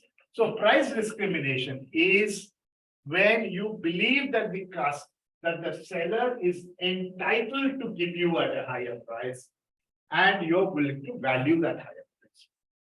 Okay? For example, Xerox machine, yes. 1 rupee we used to pay. Now also we are paying the same thing. Correct. Also, Now, those days are over. When was the last time you took a Xerox? nowadays. So here to the colleges, it will be less than 1 rupee, Canon Xerox. If it is a single shop outside, Could be there. it will be. Maybe it's a cost. But then I tell you, and that's again a price discrimination on the other side. Is that I have to go and get my visa stamping done. and your first day you do biometrics, and then, I don't know, that's another big scam, I should be careful about it, is that the person said that you need to carry photographs for your thing. You actually don't need. Huh?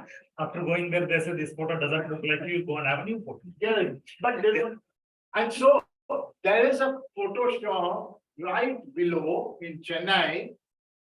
And for a print of 3, they charge some 300 bucks. That's price discrimination which I'm willing to pay because it's right there on that location. But that's again the upper end of it. You come back and regret it because next day when you went for visa, you didn't even need it. So that is how it is. So that's prices. Now we come to another line.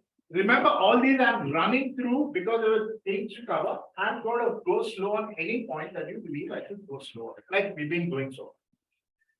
So before I get this, how much do you think is the cost of a cycle? How much would you pay for a cycle? 20,000, 30,000.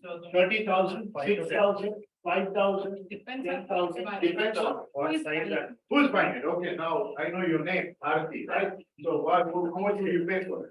Like, That's it, no. I would pay somewhere around 30, but my spouse was ready to pay somewhere around 1 lakh and my brother got somewhere around like 1.5 lakh. They were willing their research and I will do it. My God. Any, who is joining me in opening a cycle shop in front of our house?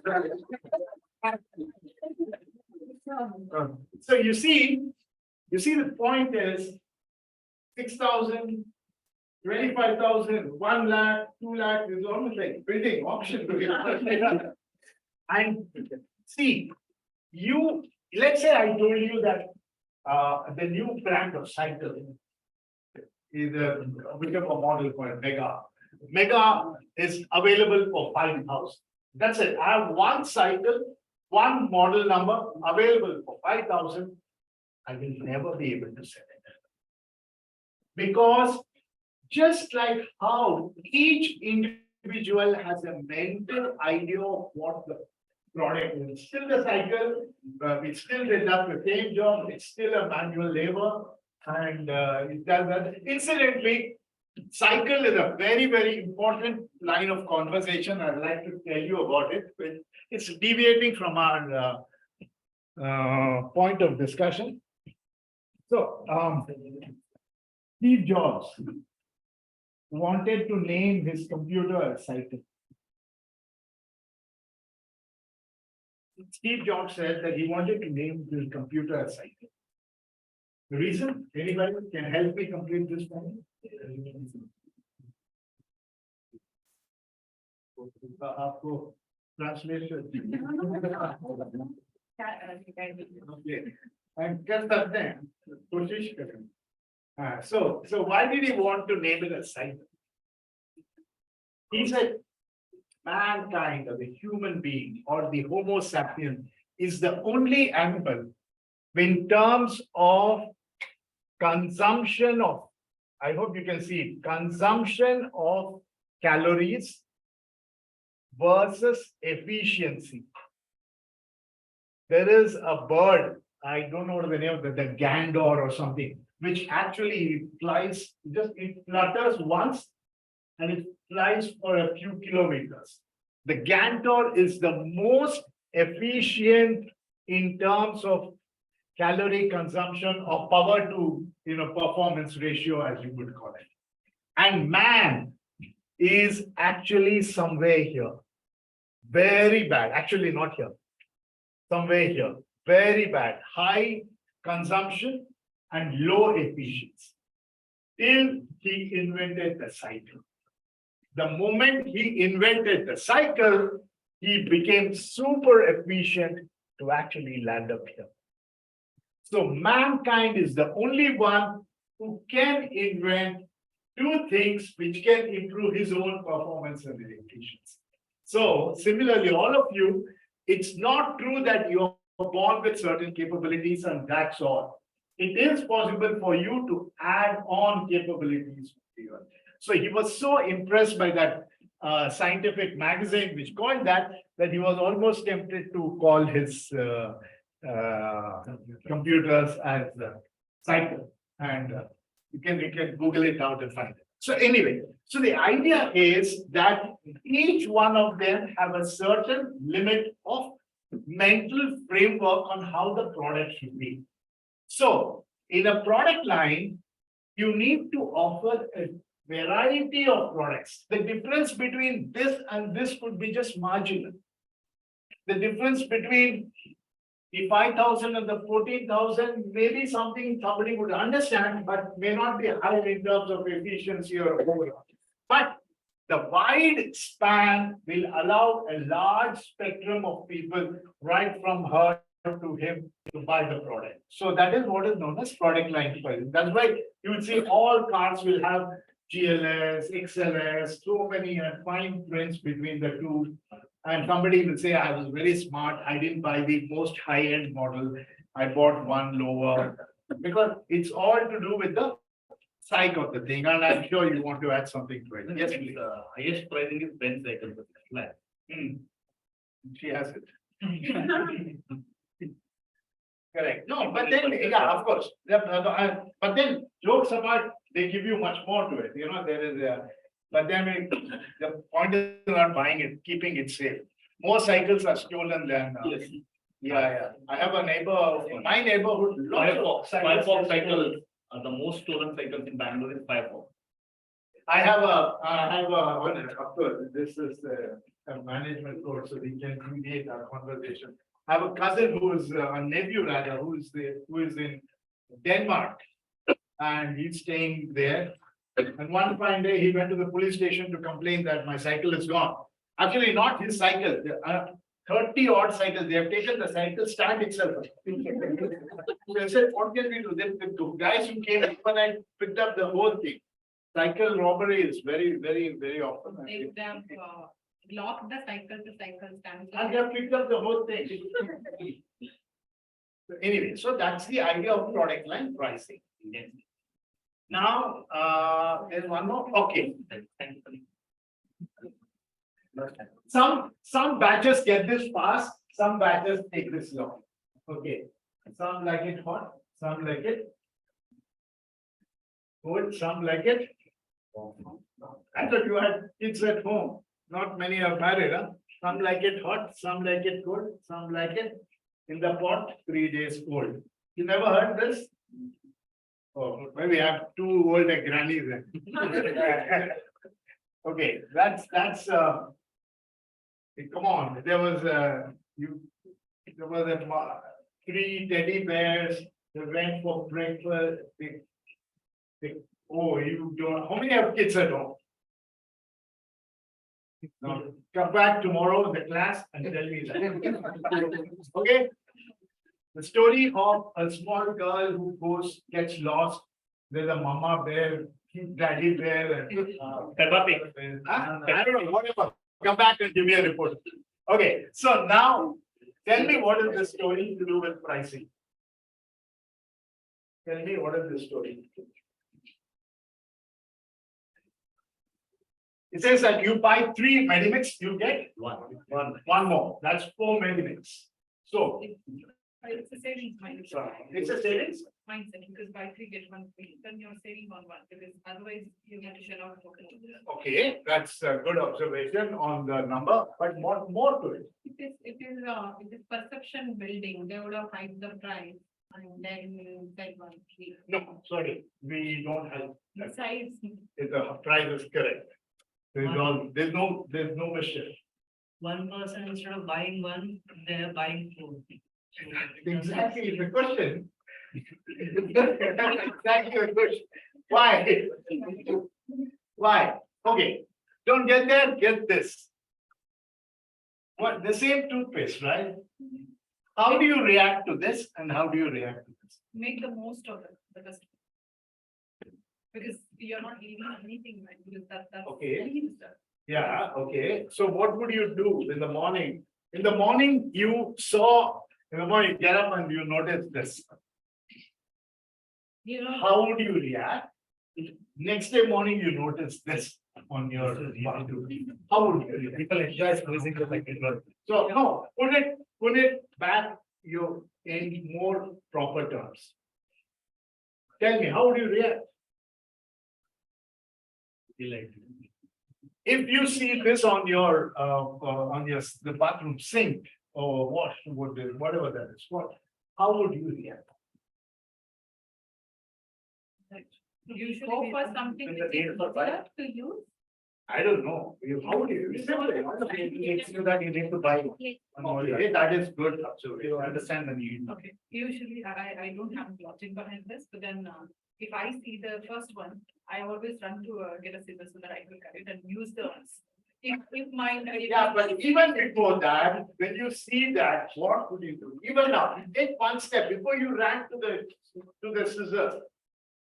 Assuming that the rules in your house says you must brush your teeth before you run to the scissors. So what would you do? No, you're still not thinking. I said, I'm comparing you with other batches. Time, like we think of time. You see this, what would you? You just easily, like cook it hard. That's exactly the how I'm trying to You understand. take a bigger chunk from this, from there, you will Yeah. hardly get. You will take a bigger chunk from this, Whatever they show in the whereas from when it is there, you will just squeeze a little bit and say that's good enough for me. No, it's not only that much. No, I say that's good enough for me and you will try, right? Yes or no? It's, whereas if you see 3 mixes in your bathroom, you will be more liberal with its usage. Because I know our team have applied more. Correct? Whereas if you see this, instead of putting all along, you might just put a little bit and brush. That's human nature. So now, consumption adjusted margin is a brilliant technique used by all manufacturers and distributors and retailers because they believe that if I give you, assuming that you consume 1 soap every month. And so at the end of 12 months, how much, at the end of 1 year, how much would you have consumed? 12 soaps. Now, in a concept of 3 plus 1, you pay for 3 soaps, but you get 4 soaps. 3, the very fact that you notice that there is a larger quantity available, you will actually consume more and you can get over in 3 weeks instead of 1 month. So the seller knows that that is your mental side. The seller, and if you see a big box of cornflakes, you're more generously pouring it. If you see a big box of almonds, you're going to be very generous. But then if there's a very few almonds left, you will be very, very choosy. So this kind of behavior in which you decide how your consumption happens is based on what is known as consumption adjusted margin. Now, how does consumption adjusted margin work? Where's my friend here? If you consume how much? 1 every month. You consume 1 every month, $1 every month. So at the end of this, how much would you have paid? $12. But now, because you are consuming once in every 3 weeks, because of the factor, then at the end of 52 weeks, how much would you have consumed? 52 divided by 3 is how much? 17 point something. So you would have actually consumed 17 soaps instead of 12. Are you following me?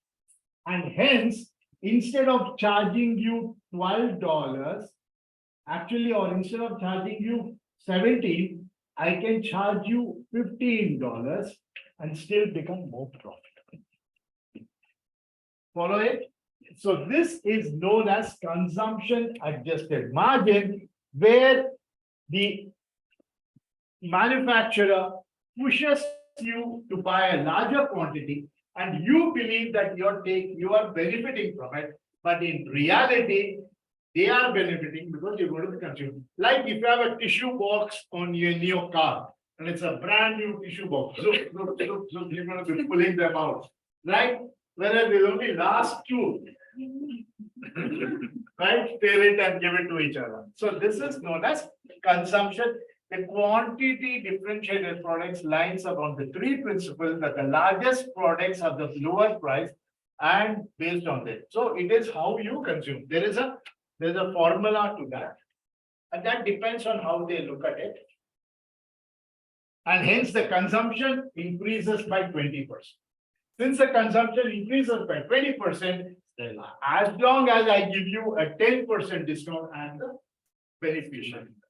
So you've got consumption as adjusted margin. Any questions? This is consumption. You can do any calculation, you can arrive at this. I'd like you to leave it. Now I'm getting into the last part of the conversation, which is all of this. We can start from anywhere, but because, as I said, I've been doing a little bit of reading on pricing and new thoughts, I would like to start from psychological pricing. What is psychological? 49.5. Yeah. So what happens at 49? You're perfectly right. Go ahead and elaborate on that. You see the lower, this thing, scale, and it's a satisfaction that, okay, it's not over 50. Yes. Yes. So what happens? You don't see the upper limit, you see the lower. The Indian company called Bata. which Yes, always makes okay. 1 rupee less than. There are the concept of 49. There are almost psychological pricing. Again, none of these are something I've discussed with any of the students in the past. It's coming here. Is the 9 ending price. 49, the moment you say, if the price is regular at 83, you decrease it by and make it 63, it's still not that wonder number. There could be a 10% increase. But if you say 59, what is the difference between 59 and 63? It's just marginal. 60% more increase in sale, because the side of the brain is that the more you react to the idea, like I said, 49 looks like 40 and not 14 or 50. Okay, whereas 63 looks like above 60. So that is the concept. So the 9 ending price. But apart from that, one more thing is, most of the times it happens that they don't have to give a rupee change back. They avoid it. They're like, okay, it's 99. I just pay 100. They don't have a rupee change. So that is profit for them. They are billing us only for 99, but 1 rupee from so many customers is not acceptable. That never reaches the volumes or the manufacturer. It goes only the dealer. It's to the dealer, and you don't have to pay tax on it. You're not billed for it. Yes? No? No. I don't know. When was the last time you actually transacted in cash? Cash. Like, people still transact in cash, and the ones who do. I know what you're saying is, but that's the even worse, his situation is 49.95. Yeah. You cannot ask. Now, what about that 49.95? Who makes that? Okay, in this case, they give you 50. And even the guy can't even keep that 1 rupee, one paise, because it's not even 1 paise, it's 0.05. So who gets the differential? So, The seller, who? That is the, and how do you account that money? The very first movie, have you seen a movie called Batman? The very first movie of Batman uses this trick. You know that? The very first movie of Batman, and what was the name of the other guy? Is his enemy. Joker. So in a bank, the round of transaction is 50. So what he does is he pulls out every 0.05 from every account. And that itself turns out to be a very huge number of things. Yeah, but what you're saying is correct. But what you're now looking at is not the psyche of the individual. Even at 49.95, you're going to tell yourself that it is 40 and 49.9. Point number one. The second is, it's called the Webber-Fechner philosophy, which says that people say, you say 2 rupees lower is not as exciting as 10% lower. We have a 10% reduction in price. It's actually moved from 20 to 18. But instead of saying, I give you a 2 rupees, it doesn't have the same effect. That is one. Psychological thing. The other psychological effect, and this is a very interesting effect. I don't know how many of you have actually seen this. It's called the endowment effect. Very, very interesting. Is that if you get a sense of ownership, you're most likely to buy it. That means that the car, that sales guy for the car will not travel with you in the car.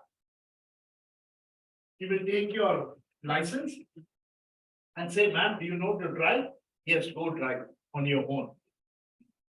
Because it is found that when you have a sense of ownership, when you're driving for a test drive without the sales guy, you feel that you're owning the vehicle. Once you get that feeling, you're most likely to buy it. Similarly, when you go to look at a house, the person is not going to come with you or your family when you're looking at a house. They allow you to feel as though you're walking inside your own house. That is known as the endowment. These are all psychological play on the mind of a person that you will end up buying. Like for example, there's also called a puppy dog effect. I don't know how many of you know what's called a puppy dog effect. That you live, it happens all the time, is that somebody is going on a holiday, they leave their puppy in your house. The puppy stays with you for 10 days. They come back, they pick up the puppy back, and you end up buying another. Because you start liking it. It's kind of ownership effect. So this is what it is. Then reference point effect is that earlier it was so and so, now the new price is, yes, There is one example for that, which one? the endowment effect. Yes, You know the Ganapati festival, right? yes, Some people keep the Ganesh in their home and after previous. yeah. Some people don't. But the person who prepares this idol of Ganesha, at least for 10 houses he'll select who doesn't keep Ganesha. Overnight he comes and keeps small Ganesha in front of them. Next year they are there as customers. Very true, very true, very true. I had all of this. This is all the ownership effect. I remember the first time we ended up buying the Eureka Folks vacuum cleaner was because donkeys years back. The guy used to I don't know, the guy must now be head of Eureka Folks or something. Guy used to come and this I'm talking in the late 70s or 80s kind of a situation, 80s. So he'd come and play badminton with us in our neighborhood. And then he would say, it was a very different neighborhood, Jayanagar at that time. So he would say, sir, I'd like to live the vacuum cleaner. He was a salesman in your house. So one day he left it, there days of no mobile, nothing, 10 days, 15 days, 18 days, and we felt like using it. We started using it. Then we were saying, oh my God, Abhidu, how can we return it back to him? We paid. And after we paid it, we never used it. Correct. So this is, and of course, you know, this is the most contextual effect, meaning that small, medium, large, you normally end up buying the medium because you believe the small is too small for the price that I pay. Large is too much of a quantity, so I better have the this. So remember, psychological pricing is 9 ends pricing. Webner-Fechner pricing, endowment pricing, reference price effect, and contextual. Right? Anjani, I am. understood. No, because you wanted translation. No. Okay, so back to this. I'm done with psychological and we will go back to this and tell me what. What is price skimming? They'll show higher price, like Ah, Decreasing the price of the product. To, So it means to decrease the price to achieve what? to achieve the targets or the company. To achieve the targeted, like, remember the $5, $2, $1, how much sale do I want to make? So skimming is like skimmed milk, right? Skimmed milk has no fat. So keep on reducing the pricing till you reach your targeted volume of sales. So that is what it is. And what is bundle pricing? Huh? 3+1 So, Medimix 3+1 is bundle pricing is what he says. Anybody who agrees or disagrees? What is bundle pricing? Anybody been to McDonald's? Yeah, adding another thing, like with a burger, Coke, if you add it, the price would be low. If you buy them separately. Yeah, so a burger happy meal, combo meal, what does it do? It gives fresh price and Unnecessary things comes along with that. Unnecessary things comes along, but how does bundle pricing help? You, it's value to the. you feel like you're getting more for. You feel like you're getting. But more. like if I buy it individually, I'll pay more, but then if I'm taking it together, I'm paying less. You and I'm feel getting like more. you're paying less, or, That's so but how does it help McDonald's? They They are are making small things. They're making, They are selling they're selling, A person who's supposed to actually buy just a burger, when Okay. you actually say that it is combined, you would be paying less. so compared you to end up the- with Yes. French fries and things like that. Bundle pricing is probably the most best technique used by most IT companies. And virtually every B2B, it's the best B2B example. Let's say, there's a new company, what's the new company that we're talking about? It's a non-IT company, let's say some manufacturing company. Who can we think of? Bueller, okay, yeah, America. Bueller wants to, let's say, outsource their IT service. Bueller is a pure manufacturing company. They know nothing other than manufacturing. They're best in manufacturing. Give us a sheet of steel. I can make that into a finest oven, or I can make that into a finest machine. That's what I am. But I don't know how to run computers. That's not my business. My business is it. So Bueller advertises that we are looking for, or opens up a tender for saying that we're looking for IT service. So there's Infosys, there is somebody else, there's somebody else. All of them start quoting for IT service. Now, let's say Infosys quotes for 1 lakh. Now there is Oracle. Where is Oracle? Are you Oracle? So there is Oracle somewhere. And there's somebody else out here. So finally, we have Mr. Kiruraj. Your name is going, but it's not a bad name, right? Okay. So now he comes back and says, listen, Infosys quoted 1 lakh. Oracle quoted 1,10,000. He quotes 1,30,000. And he says, Mr. Bueller, I understand your company very well. You not only need IT services, you also need accounting services. So at 1,30,000, since we understand you better, we are giving you IT services plus accounting services, plus HR services, all three put together. Now, what is Mr. Bueller going to do? He is now in an absolute state of confusion. Is because he is not able to compare his offering with her offering, because it was easy to compare Oracle with Infosys, because it's apples and apples. Now he has actually pushed the goalpost and says, I offer you IT, HR, and maybe whatever. So now he has bundled the service. He asked, can you give me a split? He said, no split. I'm giving you 1,30,000 services and I'll take it. Now, when you go back and do a calculation, you say, okay, 80,000 rupees for IT, 20,000 rupees for HR, 30,000 rupees for IT services. Now, all of this comes back to maybe a little bit more, or whatever it comes to about 1,50,000. Now, he's offering at 1,30,000. That's an interesting deal, and you're most likely to give it because he has changed the rules of the game. He has moved the goalpost. And why does he benefit? He benefits because if you employ IT, you will need 5 people. If you employ for HR 3, for accounting 2, now with all of them, he can manage with just 7. So that's smart practices, is more efficient and all that. So bundle pricing is when you put together a service, you became opaque to your customer. You don't open up what the charges are and do it. So that is bundle. For What is example, for bundle, like what I have seen in my organization is like, okay, so Oracle products, most of the people, I mean, they need the license of the product to use it. So they have to get the license from Oracle. And then they go to like, to implement that and get the support later.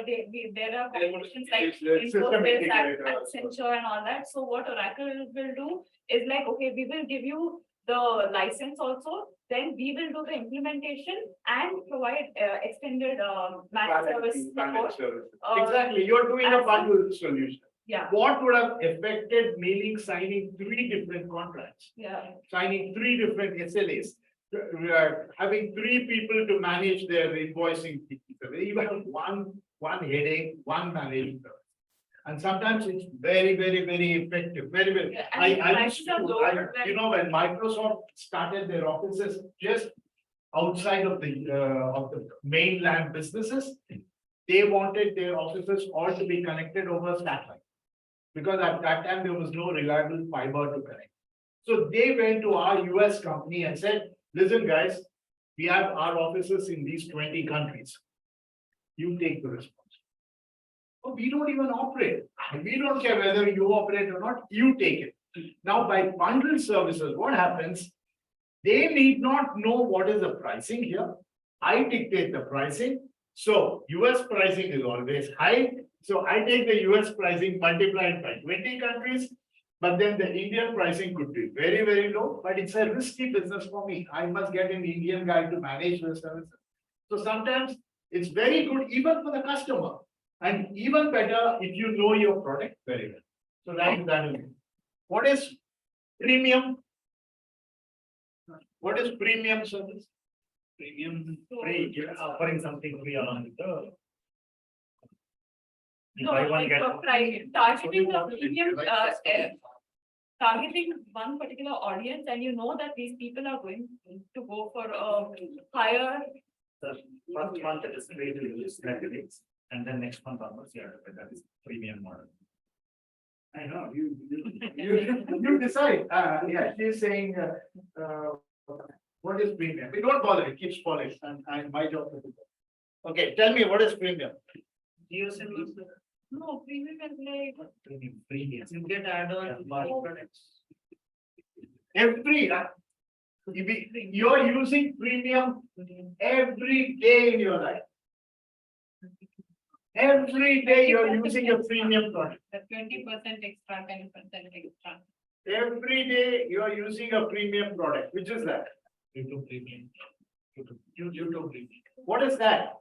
What is YouTube? What does YouTube premium give you? Ads. And are you subscribing for it? I would rather. So we are paying for brand name. Yes, but eventually, as you graduate, as a customer, as you graduate, you might actually pay the fee. See, every customer graduates, that's the word. Every customer expectation level goes up. Once we have a certain service, and just to give you an example of customer satisfaction, have any one of you got those massaging machines at home? Yeah, but what happens is when you buy it first time, you feel it's great because it gives you all this kind of great feelings. But over a period of time, you get used to that fragrance. and it no longer has an effect. Every customer graduates. Every pain graduates. That's why when you have pain, you take a painkiller, your body gets used to that painkiller and you are expected to increase the dosage of your painkiller. That's why painkillers are very bad. So anyway, so premium is when some part of the service is free and they entice you to pay. Is it time to go? No. Okay, but more than 3 people start looking at the watch, I believe it's time to go. Okay, so that is what it is. Now, economy pricing. Economy price, very simple. What is economy? Huh? You get certain features, you don't get certain features, and that is what it is. You have economy pricing versus. What is dynamic pricing? Like what happens when Air something- tickets, movie tickets, they're dynamically pricing, then predatory versus penetration. Penetration, when you want to get into an organization, something like that. Like Geo came in. Geo came in. Yeah, like You getting believe into the Geo market. is predatory or penetration? Penetration. Penetration was. Just trying to get it. Is your, Geo killed us. what is Geo is predatory or Penetration. penetration? How many of you believe it's penetration? How many of you believe it's predatory? Now tell me what is predatory. It enters the market by killing other competitors. So a predator is an animal which comes with an intention to kill. So Geo was not entering a new market. Geo came with one intention to please the customer, give them low cost pricing and keep their competitors alive. Is their objective? No. The objective was to kill the competition and increase the price. So that's a predator pricing. A penetration pricing is what Ola does. Ola, when it entered the market, it told you, Prerna, go all the way from Electronic City to Yeshwanthpur at 50 rupees. And the driver who took you will also get another 50 rupees. So you get addicted. You enter a market where you are opening up, you're penetrating into a virgin market. You're penetrating into a market which is just not open. So you got penetration pricing, dynamic pricing, predatory pricing, all of this. You choose how much you want to pay. Yes. What is the difference then? Ola came with a low pricing and then they made it 20 or 25 rupees per kilometer. Now Correct. they are ending up with the same price. And Predator is also the same. No. The market is not there. There is no market. There is no market. It's a new entry. Netflix was the first guy to come up with an OTT solution. Now, he has to convince you not to watch TV, but to watch Netflix. He's opening up a market. That is. He's educating the customer. He's telling you how to use the product. Here's what it, that is penetrate into the market, enter into a new market. There are actually, when you go to term 3, and Professor Tejas was telling the other day that he actually picked up the entire conversation that I'm having with you and moves you forward. I mean, even without our knowledge, we've been playing tandem on that perfectly well. So Professor Tejas is going to tell you that we have time, right? Yes. So he's going to tell you that penetrating pricing is also very crazy. You are entering into a new market. You don't know how the market is going to behave. When you're going trekking, who gets the best view? The guy who is.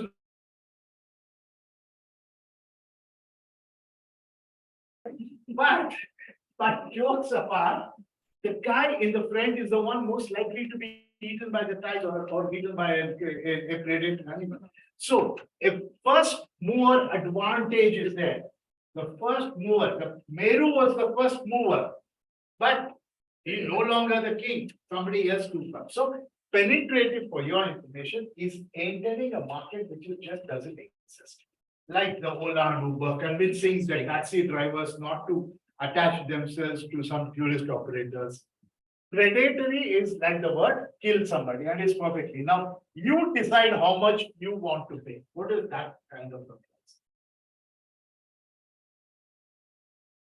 price? That's the last point of our conversation.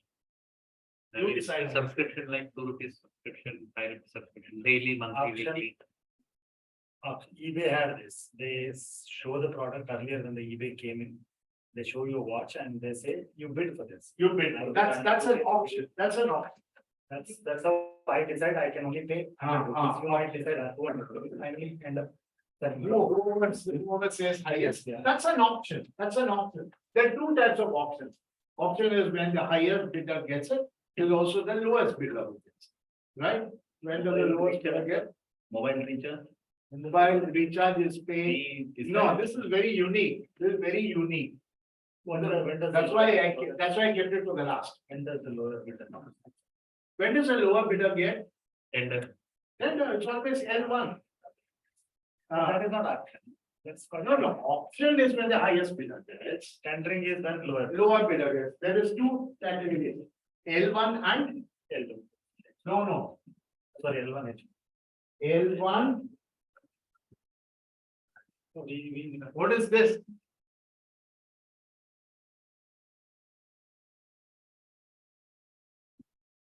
Something you should know. Since we brought it up. What is L1? Lowest. The lower L1, L2, L3, L4. Level 1. Lowest price that IT services, lowest price, how much? This guy is quoted 80,000, this guy is quoted 1 lakh. Correct? This guy has quoted 80,000. So whom will you give the contract to? 80,000, L1. But then I told you there's something else. 3, 2, 4. 1. I brought up another variable. What is that? T. Time. Target. Technically, how good is he? He might be the lowest, but is he technically qualified? Would you risk giving 80,000 rupees to that guy who is technically T3? No, I mean, can give you 80,000, but he might not do the job. So the best situation in the world is when L1 is equal to T1. Right? The most technically qualified guy is also the lowest. But the cost, technical services cost money. So what do? So then you have L2. They go to Mr. L2 and tell him, can you match the L1 price? So that you get it. So L1 and T1, there are two variables. I hope you guys understand what I'm trying to tell you, right? You should not only be the cheapest, you should also be the best. Now you decide how important is technical for you. Oh, it's very important where he should be able to deliver the services. Then I will go with T1. I don't care how much is yen. But maybe I take T1, call him to a conference, discuss and say, listen, your competitor has quoted, would you like to bid? But that's not what I'm talking about. You decide how much you. Can an example for that be like, now Shell Petroleum, they have, electrical chargers now. So you go, you charge your vehicle, and if you take 10 kilowatts, you pay only for that. Like if you want 10 kilowatts, you pay for that. No, that is pay by use, pay by use. Okay, enough of this thing is that this is the only situation where how much is the cost of the service is decided by the customer and not by the provider. Example is that, let's say you have a problem in your home and you have a leaky pipe or a electrical issue or something like that. You desperately want this problem to be solved. So you call the plumber. The plumber comes and fits the thing. Do you ask him how much do I pay? He says, you decide. So now the decision on how you value the service, the decision on the technology that you provide, your decision on how efficient is left with you. and then you pull out a 500 rupee note and give him. Or he says, thank you very much, here's my phone number, call, what happens to you, my? Shit, I gave it. Sometimes when I feel like paying less also. Huh? Sometimes I have felt at least I have paid less also. You got a sense of happiness or a sense Yeah. of disappointment? I mean, I felt I paid less, I could have paid a little more. I think yeah. So this is where it happens, where the decision on how much is it, and it's normally found that people end up actually paying a little bit more and more generous in their thing. It happens all the time, right? There is a restaurant in Singapore, it's called Anna Lakshmi, wherein you go there and there's an exhaustive list of food to eat, but there's no pricing. So it's possible for somebody might just go eat, pay 10 Singapore dollars and run away. That's okay. But mostly it's felt that people actually end up paying a little bit more because it's a human nature when the responsibility is given over to this and they do it. And like, for example, it's very irritating for you when somebody tells you at the end of the call, they tell you, sir, please rate this conversation and please remember anything below 9 is not acceptable. You already know, and with these guys, you get so irritated, you know, I said, no way I'm going to either disconnect the call or I won't mark them. Because actually I went to a bank. He says, if you're happy with our service, you must give us 5 out of 5. How do you decide that? Yeah, but anyway, the decision is. So these are all the pricing conversations. We spent a good solid 3 hours on pricing. What happens if Anna Lakshmi opens a branch in Bangalore? No, Anna Lakshmi opened a branch in Chennai. Well, with the due respect to the Chennaites, they came up with a pricing list. Yeah, so it happens all the time, right? So all of these have examples for you to read. You can read through them. And we can, there are lots of examples. When we come back to our class tomorrow, which is tomorrow afternoon, concluding class, we're going to talk about game theory. How do companies fight with each other? Interesting how you handle competition. We'll also do a little bit on branding. And we'll also do what is called as Porter's 5 classes. That will be our concluding class, right? And tomorrow, I will give you one last Google form. So that means the syllabus is. With tomorrow. Yeah, with tomorrow. Well, what do you mean syllabus? Yeah, but tomorrow's class, tomorrow's the last one. Kiran is not happy. Huh? Kiran is not happy. Kiran is not happy. Why? Kiran wanted this last. Then come to encounter more sessions like this. Oh my. Are you coming next time?